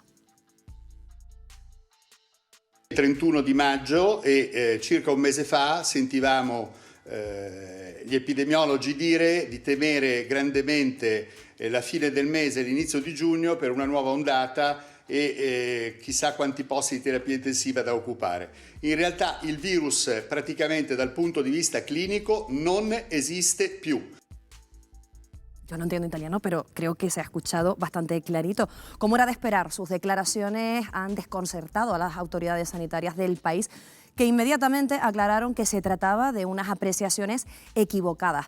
Para aclarar esta polémica, nos hemos puesto en contacto con el prestigioso epidemiólogo canario Lucas González, residente en Escocia, para preguntarle si comparte las afirmaciones de este médico italiano sobre la existencia del virus, y esto nos ha dicho. No comparto la rotundidad. El virus sigue existiendo, sigue ocasionando casos de enfermedad, y la sensación que tenemos muchos es la contraria. Es que si quitamos el pie del freno, acelera, porque esto va a durar. Lo normal es que dure. Y la situación actual invita a que seamos prudentes. ¿Sigue vivo el virus? Estoy convencido de que sí. No hay muchos motivos para pensar que el virus se va a apaciguar porque haya buenas temperaturas. En este momento hay que temerse que la posibilidad de que haya brotes en verano sigue existiendo. No podemos bajar la guardia. ¿Cabe la posibilidad de que el virus pueda mutar y cambie su comportamiento? Tiene una capacidad de mutar que es menor que la del virus de la gripe. El virus de la gripe muta más rápidamente. Y este parece que es relativamente estable. No tiene por qué ser necesariamente más benévolo al principio. Y estamos muy al principio en cuanto a número de gente que ha pasado la infección. ¿Reúne otoño todos los condicionantes y alicientes para que pueda haber una nueva oleada, como vaticinan muchos? Ahí depende de dos cosas. Una es si el virus en este momento de la epidemia, en el que hay poca gente que lo ha pasado, tiene un fuerte componente estacional o no. Si no lo tiene, puede dispararse en verano. No tiene por qué esperar al otoño. Si tiene un componente, entonces se dispararía en otoño. ¿Crees que el virus está perdiendo fuerza? No. No tengo ningún motivo para creerlo. No creo que haya motivos para creerlo. Creo que la bajada en el número de casos donde está ocurriendo, que no es en todo el mundo, no es porque el virus se esté atenuando, sino porque nuestras medidas están teniendo efecto y le estamos cogiendo el truco a hacer las cosas mejor. Si no llegamos a tener a corto plazo ese tratamiento, esas vacunas, y no tuviéramos esa inmunidad de rebaño que es tan complicado, puede desaparecer el virus, porque sí seguimos haciendo las cosas bien. Hay algunos países de forma aislada que han conseguido prácticamente eliminar el virus de su territorio. Nuestro problema es que estamos en un mundo que es por definición global, en el que nos van a venir gente de otros lados, turistas, pateras, nuestra familia que nos viene a visitar. Toda esa gente puede traer el virus a nuestro territorio con todo el cariño del mundo. Tenemos que estar preparados para detectar y apagar los fuegos cuando ocurran, en cuanto ocurran. Ya lo han escuchado, el virus sigue vivo, no hay que bajar la guardia y no cree que este virus se haya debilitado y, como han escuchado, tampoco comparte las declaraciones de Alberto Sangrillo. No sé qué opina la mesa. Pues lo voy a preguntar porque había más de uno que estaba haciendo como un suspiro cuando oía las declaraciones. Vamos a ver cuál de ellos. Gracias, Wendy. Amos. Sí, fundamentalmente, además, que me parece una irresponsabilidad manifiesta lanzar mensajes de ese tipo, porque da una falsa sensación de seguridad a un montón de personas que pueden caer en la bajada de guardia, en la detención. Yo podré decir que el virus ha perdido fuelle cuando haya evidencia científica que lo constate y lo demuestre, no en base a la apreciación personal de un profesional que lo suelta ante una cámara de televisión. Por el amor de Dios, que estamos hablando de un problema muy serio, de una pandemia. Apliquemos el conocimiento, el rigor científico, y desde esa perspectiva, cuando menos mensajes equívocos se lancen a la población, mucho más conseguiremos avanzar en el control del problema. Paco Ortiles. Estoy médico. totalmente de acuerdo con Amos. Vamos a ver. El virus puede mutar, sí. Probablemente habrá hecho mutaciones insignificativas que no lleven a que ese virus tenga propiedades biológicas distintas. El virus puede tener propiedades biológicas distintas y sería una cepa diferente cuando las mutaciones son significativas. Todas las células, cuando se dividen, tienen mutaciones pequeñas, pero no son significativas. En este momento no hay ninguna aclaración científica, ningún artículo, nada que nos diga que el virus ha mutado. El virus sigue siendo el mismo y si hubiese sido menos peligroso, tenía que haber mutado y dar una cepa menos peligrosa. Eso no se ha producido, por lo tanto el virus sigue siendo el mismo y hemos sido nosotros los que hemos frenado al virus. Si nosotros, como decía el reportaje, quitamos el pie de ese freno, el virus va a coger otra vez fuerza y va a ser otra vez mortal, ¿no? Bueno, son las opiniones de Amos, también de Paco Ortiles. En Madrid, ¿qué opina Jesús Sánchez Marto sobre esto? ¿El virus ha debilitado, Jesús? Bueno, en fin, me he quedado perplejo, pero ya estoy acostumbrado. En fin, el señor Sangrillo pues lo que hay que hacer, fijaros lo que hay que hacer para conseguir, pues eso, la preponderancia dentro de los medios, las audiencias, el protagonismo. Y hablábamos antes de los jóvenes y no tan jóvenes, de los incumplidores que ponen en riesgo la vida de todos. ¿Qué es más peligroso? ¿Las declaraciones de este señor o la actitud de los que no cumplen? Yo, sinceramente, creo que es muchísimo más peligroso permitir, tolerar y aceptar declaraciones como el señor Sangrillo, porque esas declaraciones son las que hacen que muchos jóvenes y no tan jóvenes le crean a él más que a todos los demás y puedan tomar esa actitud. De todas formas, por cierto, solamente aportar que los jóvenes pueden hacer mucho por los jóvenes, y lo están haciendo en muchas ocasiones. Son los youtubers y los influencers positivos, como yo les pido a mis alumnos desde el principio de esta pandemia. Ellos también pueden lanzar mensajes positivos en sus cuentas de Twitter, en el YouTube, en sus amigos. Igual que el otro dice, ¿te vas a perder el verano? Y puedes contestarle, hombre, el verano a lo mejor sí, la fiesta sí. A quien no quiero perder es a mi abuelo. Demoledora la sentencia, gracias Jesús. Hay una lucha a nivel mundial, una lucha, una carrera, creo que es más acertada la palabra, por buscar vacunas contra este virus. Parece que en distintos países, en China, en Estados Unidos, esos estudios están bastante avanzados. También el ministro de Ciencia, Pedro Duque, decía hace unos días que, bueno, que tardaremos aún algunos meses en averiguar si esas vacunas pueden o no funcionar. ¿Cuándo crees, como experto en la materia, que podría haber una vacuna efectiva? Y a partir de ahí, ¿cuándo podría comercializarse? Sí, es verdad que hay líneas de investigación que están ya en fase 2 de ensayos clínicos que son muy prometedoras, Pero las vacunas son productos extremadamente complejos, que necesitan forzosamente que garantizar dos aspectos clave. Uno, la eficacia normal, como en cualquier producto biológico, cualquier fármaco, y otro es la seguridad. Una vacuna no se utiliza para reparar un daño, sino todo lo contrario, para prevenir un daño. Y esto hace que los clientes potenciales de la recepción de la vacuna sean poblaciones sanas, sujetos sanos usualmente. Y esto tiene que hacer forzosamente que las garantías de seguridad sean la clave. Por lo tanto, los ensayos clínicos, las muestras que se utilizan en personas son amplísimas, muy superiores a las de cualquier fármaco de tipo más convencional. Eso es la primera fase. Pero luego hay otro problema, que es la producción. Estamos hablando de un producto biológico que requiere un proceso también complicado de producción. Y estamos hablando en estos momentos de millones y millones de dosis necesarias, muchísimas. Y más, si la vacuna resultante resulta que requiere 2 dosis para completar una pauta completa de protección, pues van a hacer falta millones y millones y millones por 2. Con lo cual el proceso es muy complejo.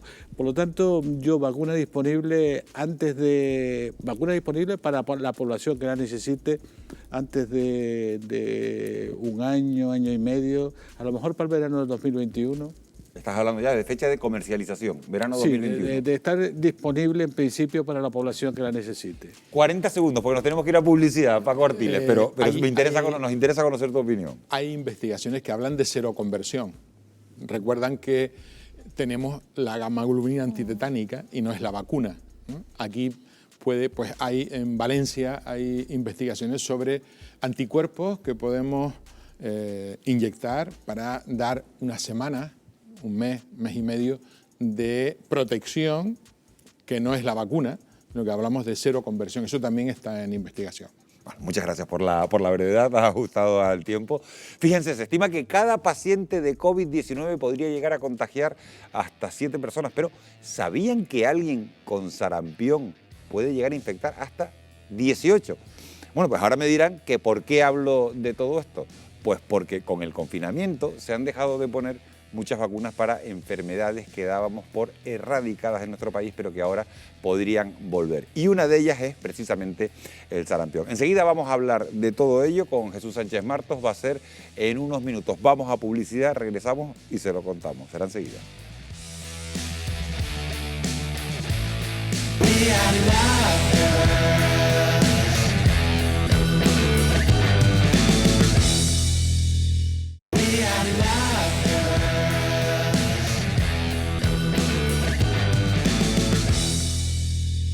Lo prometido es deuda, seguimos aquí en Fuera de Plano, en Televisión Canaria, hablando de esta pandemia del coronavirus y de cómo hay que combatirla. El confinamiento ha ocasionado que muchos ciudadanos hayan dejado, como decíamos, de acudir a sus centros de salud para recibir las vacunas que tenían marcadas en sus cartillas. De seguir esta tendencia, enfermedades que hasta ahora estaban bastante controladas en España podrían volver a irrumpir. Jesús Sánchez Martos, ¿esto es así? Bueno, sí, así es, claro que sí, lleváis toda la razón. Todos los estudios demuestran que en estos 2 meses se ha disminuido un 30 o un 35% el cumplimiento del calendario de vacunación. Bueno, en fin, esto ha ocurrido, pero no solamente porque la gente que ha tenido miedo de ir a los centros de salud, como sigue teniendo miedo de ir a los hospitales, pero también con la confusión, la incertidumbre que ha provocado ese miedo, porque también muchos centros de salud han cerrado, a pesar de que estaban los pediatras, pero los papás no lo sabían y tenían miedo de salir. Además, no se permitía salir, etcétera. Todo eso ha traído que muchos padres se relajen en el cumplimiento de las vacunas, pero han sido 2 meses nada más. Yo he hablado esta semana con la Sociedad Española de Pediatría, con la asociación y con el director o el responsable de la campaña de vacunación, y hombre, no está muy de acuerdo en lo que dice la OMS. La OMS lanza un mensaje también para todos los países pobres, donde no llega la vacuna, donde además de haber poca vacuna no se cumple, y claro que puede existir un brote de la polio. Aquí en España es difícil. Ahora bien, el sarampión sí, claro que sí. El sarampión, como tú bien has dicho, Miguel Ángel, tiene un poder de contagio 5 o 6 veces mayor que incluso el que tiene el virus de la COVID-19. Por eso es importantísimo que recordemos a los papás la importancia que tiene el calendario de vacunación, sobre todo en los 15 primeros meses, porque ahí están las vacunas más importantes y entre ellas está el sarampión, la tosferina, la meningitis. Por cierto, se habla mucho de los niños y yo tengo que intentar recordar que las mujeres embarazadas tienen que vacunarse entre la 27 y la 36 semanas del embarazo de la tosferina. Eso sí salva vidas. En esa vacuna la mamá está trasladando los anticuerpos contra la tosferina al niño a través de la placenta y el niño nace vacunado y por tanto disminuye esa mortalidad tan importante de la tosferina. Yo simplemente quiero recordar a los papás que estamos a tiempo todavía, que tenemos que seguir cumpliendo el calendario de vacunación, que tenemos uno de los mejores calendarios de vacunación de todo el mundo. Ojalá que hubiera un solo calendario de vacunación en toda España, pero eso me parece que no sé si va a ser posible después de esta pandemia. Fundamental, la vacuna de los niños con 15 meses, por favor, que los cumplan. Después, 10 o 12 años son los refuerzos y la mujer embarazada 27-36 semanas. Y, por supuesto, no se relajen ahora que viene el verano, porque, claro, bueno, después del verano les vacunamos. No, no, no. Están ya abiertos los centros de salud, los pediatras les están esperando, las enfermeras, vacúnenlo. Solamente un detalle curioso, fíjense, estamos hablando ahora mismo de la COVID-19, habéis empezado vuestro gran reportaje, Miguel Ángel, con los colores y con la historia, ya os habéis acercado a la historia. Yo quiero terminar acercándome a la historia, porque 3 siglos han hecho que hoy vivamos muchos más años, y esto es importante también para los jóvenes. Lo primero fue la primera vacuna del mundo, la viruela, por Jenner en 1796, y de esa vacuna estamos aprendiendo tanto. La segunda, algo tan sencillo como la higiene de las manos. Semmelweis demostró que por lavarse las manos disminuía la mortalidad de las mujeres embarazadas, y eso fue en 1847. Y después, el gran descubrimiento de la penicilina por Fleming. Bueno, pues esos 3 descubrimientos, la vacuna, la higiene de las manos y los antibióticos, es lo que estamos haciendo ahora contra la COVID. Es curioso, porque esos 3 no son descubrimientos programados, planificados, sino son de lo que se llaman serendipias de la medicina, es decir, que son las casualidades como se descubrieron ellas. Ahora también hay un grupo, yo creo que de negativistas que intentan, o antivacunas, que intentan decir que la vacuna de la gripe es la que ha afectado a los mayores y por eso han muerto tantos mayores. ¡Qué incongruencia! La vacuna de la gripe se le pone precisamente a las personas mayores y el virus ha afectado más a las personas mayores. Yo, desde luego, tendré que defender para este año la vacunación universal de la gripe para todo el mundo, profesionales sanitarios, fuerzas del cuerpo de seguridad del Estado, para los mayores, los pequeños, para todos. Lo único que nos faltaba es que en octubre o en noviembre tuviéramos que combatir un rebrote de la COVID-19 con la gripe. Espero que seamos sensatos y utilicemos la vacuna de la gripe, porque todavía no hemos cumplido ni el 70% de la vacunación de la población. Muchas gracias, Jesús, por esos recordatorios, importantes recordatorios de que siga abierto el calendario de vacunación. Amos, volvías a encogerte una vez más. Hasta ahora enfermedades como el sarampión no habían aparecido en escenas. ¿Qué consecuencias podrían tener? Es que quería añadir además algo que me parece importante.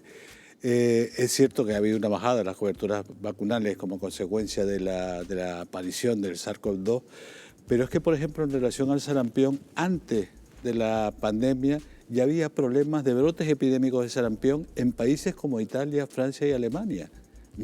Ya las había. Por diversas causas. En primer lugar, por la pobreza y la marginalidad de determinados núcleos poblacionales que no tenían acceso al sistema sanitario y no podían vacunarse. Pero también por una cierta movimientos reticentes a la vacunación que no llevan a sus niños a vacunar. Y esto además lo asocio con el problema de la pandemia haciendo la siguiente reflexión. Al inicio de la pandemia, desde nuestra perspectiva de país desarrollado, pensábamos que era imposible que tuviéramos una enfermedad transmisible en nuestro medio con nuestro nivel de desarrollo que explosionara de manera pandémica. Y eso llevó a que algunos padres y madres decidieran no vacunar a sus hijos porque entendían que ya no era necesario. Ha llegado a poner todo en su sitio el SARS-CoV-2. Pero sí quería preguntar algo a lo que ha hecho Marta referencia a Jesús en su intervención, al movimiento antivacunas que bueno, que está ganando cada vez más adeptos en todo el mundo. ¿Qué pasaría si se descubriera una vacuna y al final millones de personas decidieran no ponérsela, precisamente porque ese movimiento antivacunas está ganando seguidores cada día que pasa? Lo triste de esos movimientos antivacunas es que se benefician de los que nos vacunamos, ¿no? Porque al final se crea esa inmunidad colectiva, efectivamente, gracias a la gente que se vacuna. Entonces, durante un tiempo a ellos escapan, ¿no? Pero rompe bastante todo el sentido de lo colectivo y de lo solidario y de lo social, por lo tanto, que tiene la problemática de la salud, ¿no? La gente no puede tomar esas decisiones sin tener presente que tiene un efecto social, ¿no? De todas maneras, si me permite, y acabo, no es un movimiento homogéneo, el movimiento reticente a la vacunación en nuestro país. Hay padres y madres que tienen dudas de por qué le voy a poner a mi hijo un producto biológico de una enfermedad que ya no se ve. A esos padres hay que convencerlos de que no se vean ahora, no quiere decir que no la volvamos a ver mañana, porque vivimos en un mundo globalizado y podemos volver a tener esos problemas. Y hay otros padres y madres que, de una perspectiva algo más pseudo-ideológica, deciden no vacunar a sus hijos porque entienden que eso no es lo natural. Como si fuera natural el tomar leche cruda y no pasteurizada, como si fuera natural beber agua sin potabilizar. Lo natural es aplicar el sentido común, el razonamiento científico, que es lo que permite avanzar a una sociedad. Eso es lo natural. Por eso lo correcto, lo adecuado, es no perder la vista nunca a las enfermedades transmisibles y cuando tenemos instrumentos de prevención frente a ellas, usarlos, como son las vacunas.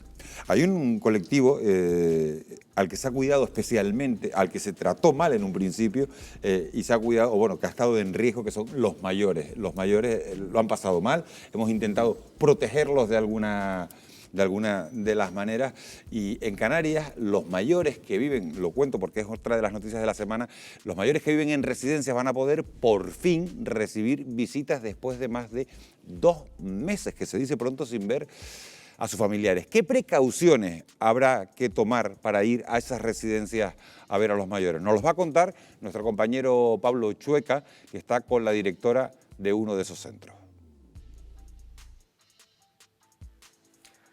Buenas noches, Miguel Ángel. Las residencias de mayores ya caminan hacia esa nueva normalidad y para conocer todos los detalles nos encontramos en la residencia de mayores Vallesol Tenerife con su directora María José Requena. Muchas gracias por atendernos. Gracias, Pablo, y muchas gracias por venir. ¿Cómo han vivido los residentes estos casi 3 meses de confinamiento sin poder ver a sus familiares? ¿Se han llevado a cabo videollamadas o algún otro tipo de comunicación? Así es, hemos hecho videollamadas, les han escrito cartas que hemos compartido, les han hecho vídeos emotivos. El objetivo siempre que desde la distancia siguiesen unidos. Tras las restricciones aplicadas a este tipo de residencias, se reactivan las visitas de familiares, pero en condiciones específicas. ¿Qué duración tendrán y cada cuánto tiempo se podrán llevar a cabo? Las visitas ahora mismo serán una vez a la semana, de una duración de 1 hora, y será una persona sola la que pueda visitarles. ¿Y qué protocolos de seguridad tendrán que llevar a cabo esos visitantes que accedan al centro? Bueno, el protocolo es extenso, empieza por una limpieza del calzado para acceder al centro, luego un lavado de manos, tienen que tomarse la temperatura, tienen que firmar un documento de responsabilidad donde dicen que van a cumplir las normas, que no tienen sintomatología compatible con COVID y bueno, se trata todo de medidas preventivas que nos alejen del riesgo. ¿Habrá alguna zona determinada para esos encuentros entre los familiares y los residentes? Sí, en nuestro caso hemos determinado una zona, que es una zona externa, de patio, ajardinado, con el objetivo de que se pueda limpiar fácilmente entre una visita y otra. De todas formas, siempre puede haber excepciones y si algún día la climatología no acompaña, se puede hacer la visita en otra zona asignada para hacer la visita. Vallesol Tenerife en estos momentos es una residencia de mayores que no está al 100% de ocupación. ¿En qué condiciones se podrán llevar a cabo o efectuar nuevos ingresos, María José? Pues siempre con el objetivo de cumplir con la ley. Ahora mismo, para poder acceder a la residencia hay que traer una PCR negativa de menos de 24 horas desde que se emite el resultado, y durante las 2 primeras semanas la persona que ingresa nueva es atendida en su habitación. Todos los servicios, alimentación, fisioterapia, psicología, médico, enfermería, todos los servicios se le proporcionan al residente en su habitación. María José, todas estas condiciones que hemos analizado, ¿durante cuánto tiempo crees que tendrán que implementarse? Bueno, yo creo que estamos viviendo una época de constante cambio. Cada semana tenemos que estar muy pendientes de cuáles son las normativas nuevas y nos vamos adaptando a ello, siempre cumpliendo y desarrollando protocolos que nos hagan estar lo más seguros posible. Pues María José, muchísimas gracias por ayudarnos a conocer un poco más a fondo esta realidad. Ya los escuchó a Miguel Ángel y ahora es momento de que continúen nuestros contertulios en nuestra mesa de debate. Buenas noches. Gracias, Pablo. Buenas noches. Muchísimas gracias a Pablo por esa información que nos ha dado. Alexis, ¿qué precauciones habrá que tomar? En otras comunidades se ha podido visitar las residencias desde la fase 2, sin embargo en Canarias se ha esperado aquí por prudencia. ¿Crees que ha sido lo adecuado? Yo en ese tema no soy tan experto como lo pueden ser el resto de miembros de la mesa, ¿no? En cuanto a prudencia e imprudencia, y permíteme un poco que me desvíe un poquito de lo que estamos hablando, mayores, jóvenes o personas de edad intermedia, nos enfrentamos a una especie de carné de conducir. En el carnet de conducir estás 2 meses, 3 meses, 4 meses aprendiendo un montón de normas y pautas de comportamiento para poder salir a la calle. Y ahora, marchas forzadas, nosotros tenemos que incorporar algunas de esas pautas. ¿A quién se le ocurriría ir circulando por el carril contrario o haciendo va y vienes? Cuando yo trato con un anciano a diario, y es cada vez que voy por una acera y me lo veo de frente. Y si no llevo la mascarilla, automáticamente me la pongo rápido, simplemente en ese instante renuncio a una parte de mi libertad. Yo digo, no, yo es que quiero ser libre. Yo voy sin mascarilla. No, renuncio a una parte de mi libertad por respeto a la otra persona que viene de fuera. Esas son normas de circulación, como las de tráfico, que creo que son pautas que debemos incorporar a marchas forzadas. ¿Quién con 18 años? Sentido común, ¿no? Humanidad. Sí, sentido común. Las visitas, Paco, a las residencias de ancianos van a ser individuales, con cita previa, un solo familiar, una vez por semana y además de 1 hora de duración como máximo. ¿Eso es insuficiente? ¿Cómo puede afectar a la salud mental de los mayores estas visitas tan limitadas? Y además esa persona debe ser siempre la misma, que se acostumbre, como dice Alexis, a esa normativa, a ese carnet de conducir y a esa forma de hacerlo. Y además en un sitio exterior, no en un sitio cerrado en una habitación. Todo esto tiene un sentido, ¿no? Y el sentido es que tenemos que proteger a nuestros ancianos para que no se contagien. Y insuficiente puede ser que sí o puede ser que no, depende de cada persona, pero yo creo que esto es necesario y esto es una forma de iniciar una desescalada, empezar a llegar a una normalidad diferente, pero para mí primero está la protección sanitaria. Imagino lo que vas a responder por lo que estás diciendo, pero los menores de 14 años dentro de esta nueva política de visita tienen excluida la visita a las residencias, con lo cual muchos niños no van a poder ver a sus abuelos. Pero tenemos otras formas que hemos abuelos visto, que no podrán ver a sus nietos, ¿no? Por vía telefónica, etcétera, ¿no? Hacerlo a través del Zoom o cualquiera de las plataformas. Yo creo que en este momento existen recursos que han permitido que los mayores no se sientan tan aislados. Yo tengo gente mayor, ¿no? Inevitablemente en mi familia, y a mí sobre todo me ha costado mucho y me cuesta mucho que no seamos conscientes del pánico que han vivido los mayores, ¿no? Que viven todo esto con mucho miedo, ¿no? Y es lógico, porque ven las imágenes, tal, y si encima están solos y solas, pues tal. Yo creo que todo esto nos tiene que hacer llevar, y a ver si un día hace un programa pensando en la importancia de los cuidados, ¿no? Yo creo que Lo haremos, la transversalidad de los cuidados en todos los sentidos, los cuidados sanitarios, los cuidados domésticos, los cuidados en los centros sociosanitarios, ¿no? Y la última, yo creo que de todo esto tenemos que hacer un balance cuando tengamos ya buenas condiciones de distanciarnos, y una de las dimensiones que hay que afrontar es que las residencias no pueden ser solo sitios donde viven los ancianos, sino que tienen que reforzarse su papel sanitario también, ¿no? Interesante también eso que acabas de importante. decir. En Canarias son las 12 de la noche, estamos en directo, en Fuera de Plano, en Madrid, donde está Jesús Sánchez Martos, es la 1 de la mañana. Yo quiero pedirte, Jesús, disculpa, sí me gustaría conocer casi tu última opinión de la noche sobre este asunto. 1 de la mañana, muchísimas gracias por acompañarnos todavía hasta ahora y conocer tu opinión sobre esto que estamos hablando. Bueno, en primer lugar estoy encantado de que salga de la mañana y estar aquí con vosotros. Lo que pasa es que voy a disentir y a lo mejor hay algunas declaraciones mías que no puedan gustar mucho.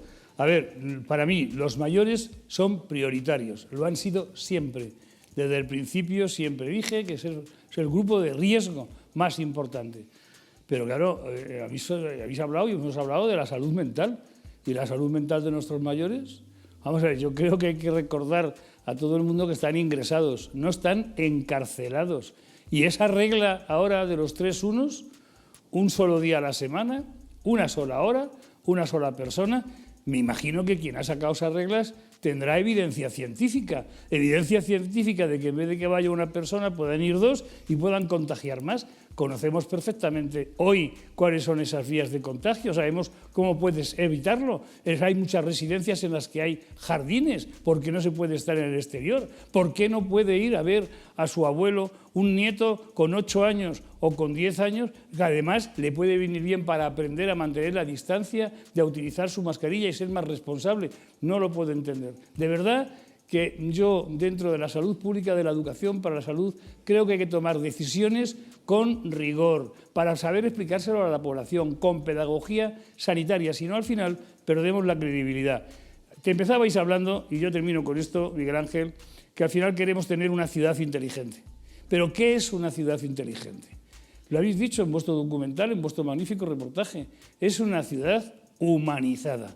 Yo creo que hay que humanizar también en estos momentos la atención de nuestros mayores. Y yo creo que una ciudad inteligente será la que sepa cuidar a nuestros mayores, la que prohíba lo que ha pasado de que a mayores no se les ha mandado a los hospitales por protocolos que han establecido algunos políticos que no han sabido valorar que la sanidad en España es universal y que todos tenemos derecho a lo mismo. Y desde luego yo reclamaría revisar la regla de los 3 unos. Ciudad inteligente, ciudad humanizada. Bueno, pues nos quedamos hoy con ese mensaje. Muchísimas gracias, Jesús. Nosotros vamos a seguir, despedimos a Jesús, pero vamos a seguir hablando de mayores porque esta pandemia ha golpeado de manera más virulenta a ese sector de la población. A pesar del sufrimiento extra que han padecido, en algunos países se ha llegado, fíjense, a cuestionar que su vida no era tan válida como para sacrificar la economía. Nos vamos a ir a publicidad unos minutos, pero a la vuelta hablaremos justamente de ese tema con José Regidor, que es miembro de la Sociedad Española de Geriatría y Gerontología. Volvemos en un instante.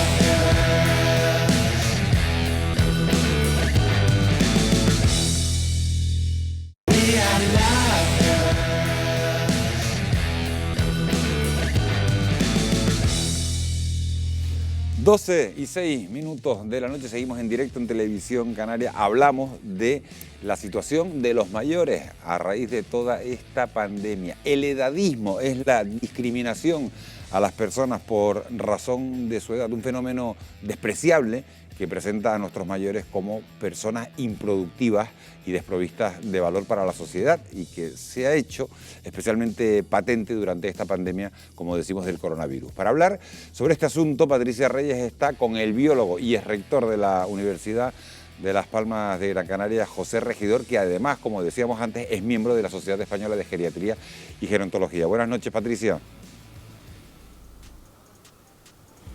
Buenas noches, Miguel Ángel. Estamos con José, regidor, miembro de la Sociedad Española de Geriatría y Gerontología. Buenas noches, José. Los mayores han sido los más vulnerables de esta crisis sanitaria. La ONU, incluso durante la pandemia, ha denunciado que se estaban afectando a sus derechos y que han sido víctimas de edadismo. ¿A qué nos referimos con este término y qué consecuencias tiene?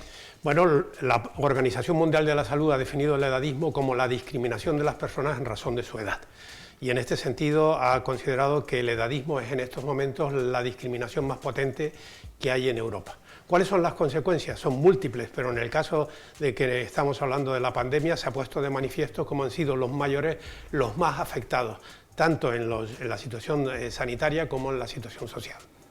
Los mayores cada vez tienen mayor peso poblacional, pero se extiende la consideración de que son una carga sin valorar que el resultado de un país es del esfuerzo de la generación anterior.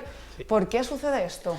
Bueno, yo creo que hay una influencia muy potente por parte de las autoridades económicas, sobre todo del Fondo Monetario Internacional, que ya en el año 2012 estableció lo que llama el riesgo de longevidad, es decir, cómo la economía se pone en riesgo cuando hay muchas personas mayores. Y esta es una consideración en que solo se tiene en cuenta la economía y no se tiene en cuenta las personas. También los mayores son víctimas de la soledad. Más de 60.000 mayores canarios viven solos. ¿Cómo afrontamos esto? Necesitamos profesionales. Esta es la principal respuesta, y estos profesionales y una atención social y sanitaria apropiada. De hecho, el problema fundamental en todo esto es que la ley de la dependencia no se ha podido desarrollar correctamente y los espacios sociosanitarios murió en el momento de la ley. Usted ha reclamado que se considere un derecho la participación de los mayores en la sociedad. ¿En qué sentido? En el sentido de que la edad no nos ha hecho perder nuestra consideración de ciudadano, y todos los ciudadanos tenemos el derecho y el deber y la responsabilidad de participar. Por tanto, nosotros también tenemos que participar. Y en este sentido creo que uno de los hechos importantes es que si los mayores somos un problema, ¿por qué no se nos pregunta a los mayores cómo intentar resolverlo? Y ya por último, José, ¿qué lecciones debemos aprender después de lo sucedido en las residencias durante la pandemia? Que el desprecio a las situaciones en las que se encuentran los mayores por parte de muchas instituciones, incluso de entidades privadas, en otras no, pero en muchas sí, por eso la mayor mortandad se ha producido en esta vida, es absoluta, y esto es otra expresión más del edadismo, es decir, de la discriminación en la que nos encontramos los mayores. Muchísimas gracias, José. Buenas noches, Miguel Ángel. Dejamos sobre la mesa de debate la situación de los mayores. Muchísimas gracias, Patricia. Marta, muy interesante lo que nos acaba de contar José Regidor. Sí. Una palabra que mucha gente no había oído hasta hace bien poco, edadismo, y edadismo que tanto se ha extendido durante la pandemia. Bueno, yo creo que más que extenderse se ha hecho visible. O sea, yo creo que la pandemia, por eso decía lo de los cuidados, ¿no? Esta pandemia como nos ha hecho parar en lo productivo, ha hecho visible las cosas que no vemos, que son importantes, que mantienen nuestra vida, pero que no valoramos, ¿no? Sobre todo en un contexto de un modelo económico productivista y extractivista, ¿no? Y un modelo económico amparado en la búsqueda del afán de lucro y del beneficio, y no en el sostener a la vida de las personas, ¿no? Y yo creo que efectivamente el edadismo es un resultado de eso. Las personas mayores que ya no están en el ámbito de lo productivo, también sucede con las mujeres que hacen trabajo doméstico no retribuido, no son visibles para nuestra economía, y sin embargo los mayores generan mucho puesto de trabajo, generan economía y sobre todo nos han dado la vida. Alexis, eres economista. Hay un conocido diario británico, el Daily Telegraph, que insinuó que la COVID-19 podía tener un cierto beneficio económico para la sociedad, ya que, se ponen a veces los pelos de punta, eliminaba personas mayores dependientes. Posiciones como esta escandalizan a la mayoría, pero... Al contrario. Pero son mantenidas por algunos analistas. Por todos vosotros. ¿Cómo? Por todos ustedes se mantienen estas posiciones, y por la mayor parte de las personas que nos están viendo. O sea, a ver, desde que nos levantamos hasta que nos acostamos, consumimos muchos productos, ¿verdad? Sí. ¿A qué nos hemos acostumbrado? Usar y tirar. Usar y tirar. Hoy en día, la sociedad de consumo, que bien describías ahora mismo, digamos, considera desecho aquello que ya no da beneficio y lo convierte en residuo.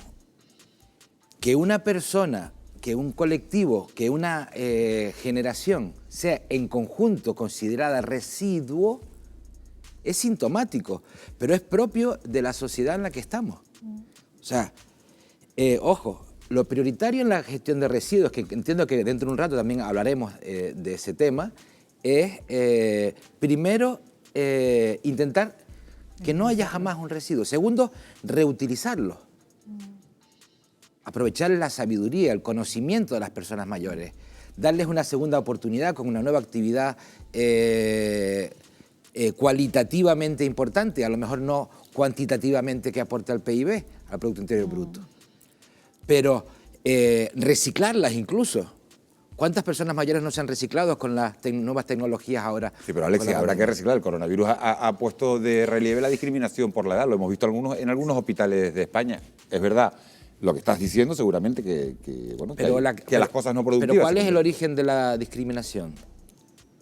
O sea, el origen de la discriminación es que das algo por ya consumido y ya lo puedes tirar al suelo, a la basura. ¿Y no te escandaliza esa posición? Pero si eso es lo que hacen ustedes todos los días, cualquiera de ustedes. El agua que consumes por la mañana, permíteme. Sí, pero no con personas. El comportamiento de la sociedad, quizás la socióloga, la señora socióloga es mucho más experta que yo en estos temas, pero sí la sociedad deja a un lado a los mayores. O sea, yo estudié en Alemania y las sociedades avanzadas van abandonando a sus mayores, la estructura familiar se va rompiendo, las nuevas generaciones se vinculan entre ellas y dejan que los ancianos sean tratados por geriátricos en lugares más o menos idílicos. Sobre este tema, Paco Artile, hemos visto que esa discriminación, lo que le iba a preguntar a Alexis, pero te lo pregunto que eres médico. Cuando los hospitales estaban saturados, había que decidir a qué pacientes se intubaban y a cuáles no. ¿Cómo pudimos llegar a ese punto? ¿Eso puede volver a ocurrir? ¿Lo puede tolerar nuestra sanidad? ¿Debemos tolerarlo? Es una de las cuestiones que yo siempre he luchado porque no ocurra en mi ámbito de trabajo, es cuando discriminamos, cuando ponemos unos criterios de edad para actuar en una situación asistencial médica, ¿no? En la COVID se vio personas... Duro. Muy duro, tremendamente duro. Yo jamás estaré de acuerdo con eso. Y cuando vemos que tenemos una valvulopatía en una persona de 80 años con una edad biológica mucho menor y no lo operamos porque tiene 80 años. A mí eso me parece tremendo y desde aquí, desde luego, un grito, ¿no?, a que eso no ocurra. Y en la pandemia seguro que eso se ha producido. Hay unas noticias sobre que la Fiscalía está pidiendo criterios de por qué entraban en UCI o no, y eso es tremendo, ¿no? Yo creo que nuestros mayores, estoy de acuerdo con Alexis, es el conocimiento, tenemos que aprovechar esa experiencia y sobre todo lo que ha dicho la socióloga, ¿no? Nos parece que abandonarlo es una traición a quien ha estado con nosotros. Yo creo que todos hemos oído testimonios durísimos a lo largo de la pandemia. A mí se me quedó uno grabado de alguien en Madrid que decía, a mi marido le dijeron que no lo podían intubar. Tremendo. Porque pasaba, no recuerdo ahora la cifra, a los 65 años, bueno, y me pongo en la posición de que puede ser mi padre, que puede ser tu padre, que puede ser cualquier familiar cercano. A mí me consta que, es rescatable, que clasificaban, ¿no? esa con palabra, la expresión ¿no? rescatable. Vamos a tocar otro tema importante, porque la pandemia está provocando un inesperado aumento en el uso del plástico, tanto en hospitales como en los negocios y como en los hogares.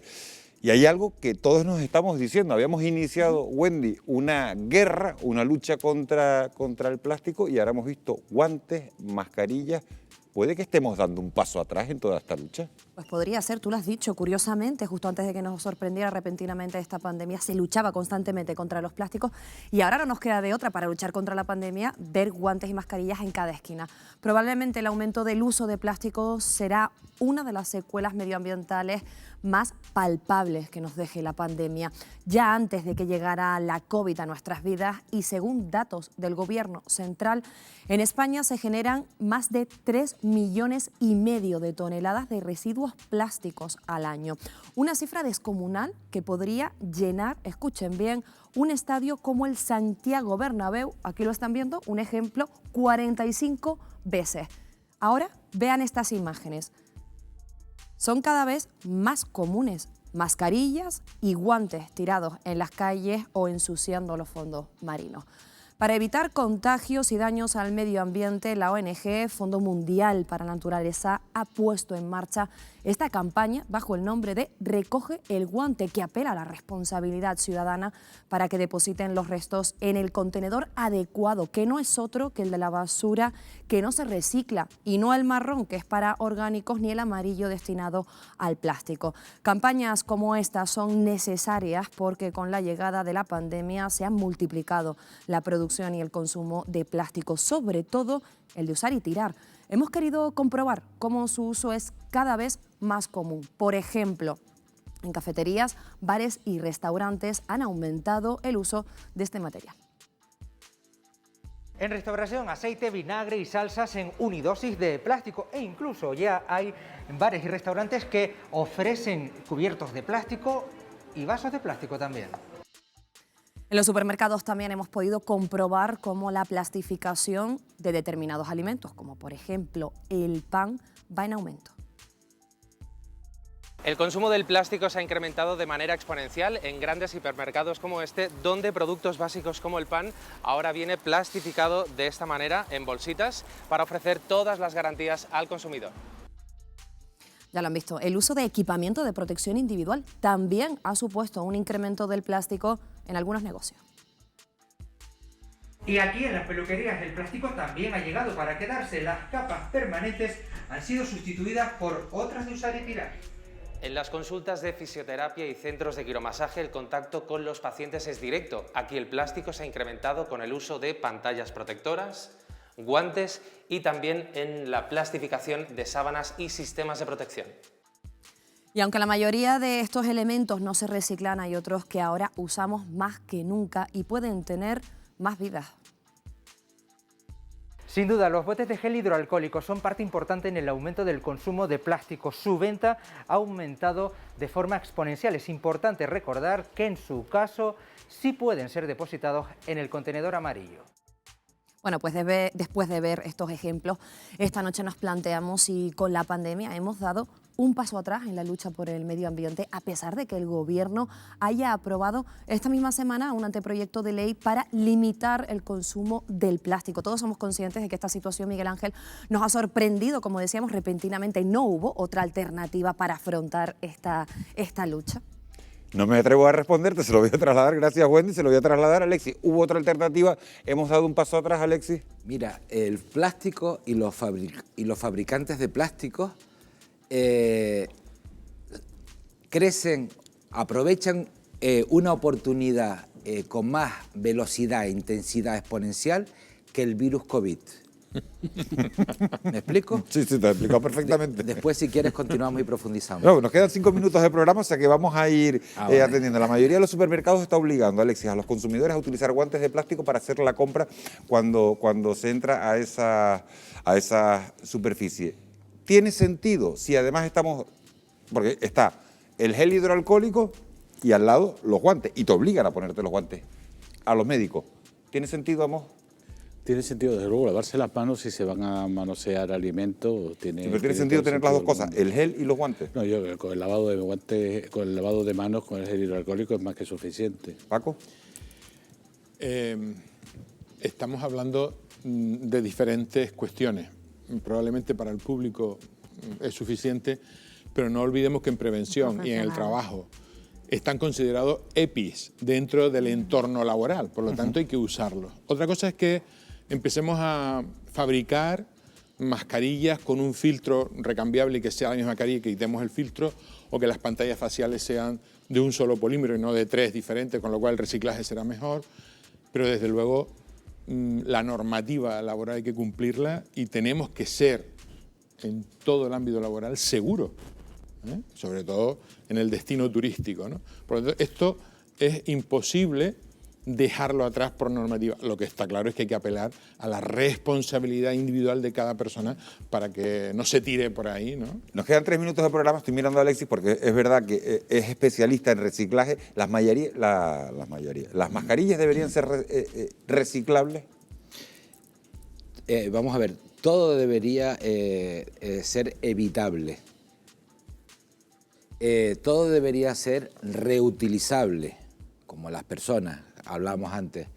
Y en el caso de que no podamos ni evitarlas o reutilizarlas, pues reciclarlas. Lo que no podemos es hacer una hoguera en la Plaza Weyler, donde yo vivo, para quemarla y hacer una fiesta allí montando una incineración de mascarillas. No sé si me explico lo que te quiero decir. Todo con mesura. El plástico, en efecto, el planeta ha producido ya más de 1.000 millones de elefantes en peso en plástico. Y eso está por ahí dando vueltas por el mundo. En España el 80% del plástico que entra se queda o en el mar, o en un vertedero o en la tierra. Les voy a hacer una última pregunta a los 4, pero brevedad la respuesta porque de verdad que nos queda 1 minuto y medio, que tiene que ver con esto del reciclaje. En España a partir del año 2021 no se van a poder comercializar productos de plástico como pajitas o como cubiertos, y además el gobierno va a aprobar un impuesto para gravar la fabricación de envases de plástico que no sean reutilizables. Se estima una recaudación de unos 724 millones de euros anuales. ¿A ustedes qué les parecen estas medidas, ya casi como conclusión? Puedo hablarte un poco monográficamente de ese tema. Monográficamente, pero brevemente. A ti, venga. Vale. En 30 todo segundos, lo que tiene que ser, Alexis. Todo el plástico se puede sustituir por productos alternativos que cumplen la misma función y es reciclable. Tú puedes tener un guante que te puede durar 2 horas sin descomponerse y que cuando llega a la tierra se transforma en abono. Esa es la inteligencia que hay que aprovechar ahora. Pues con esa frase tuya, Alexis, nos vamos, Alexis Sicilia. Muchísimas gracias por habernos acompañado, por haberte estrenado esta noche en Fuera de Plano. Un auténtico placer tenerte aquí. Paco Ortiles, también un gusto haberte tenido. Amos García, un fichaje ya fijo en el quinteto titular de la mesa. Marta Jiménez, un auténtico placer. Muchísimas gracias, sobre todo a ustedes, por haber estado al otro lado de la pantalla, por haberse incorporado a las 10:20 y permanecer con nosotros hasta las 12:25 de la noche. Muchas gracias, ha sido un placer. Nos volvemos a ver si les apetece el próximo jueves. Buenas noches.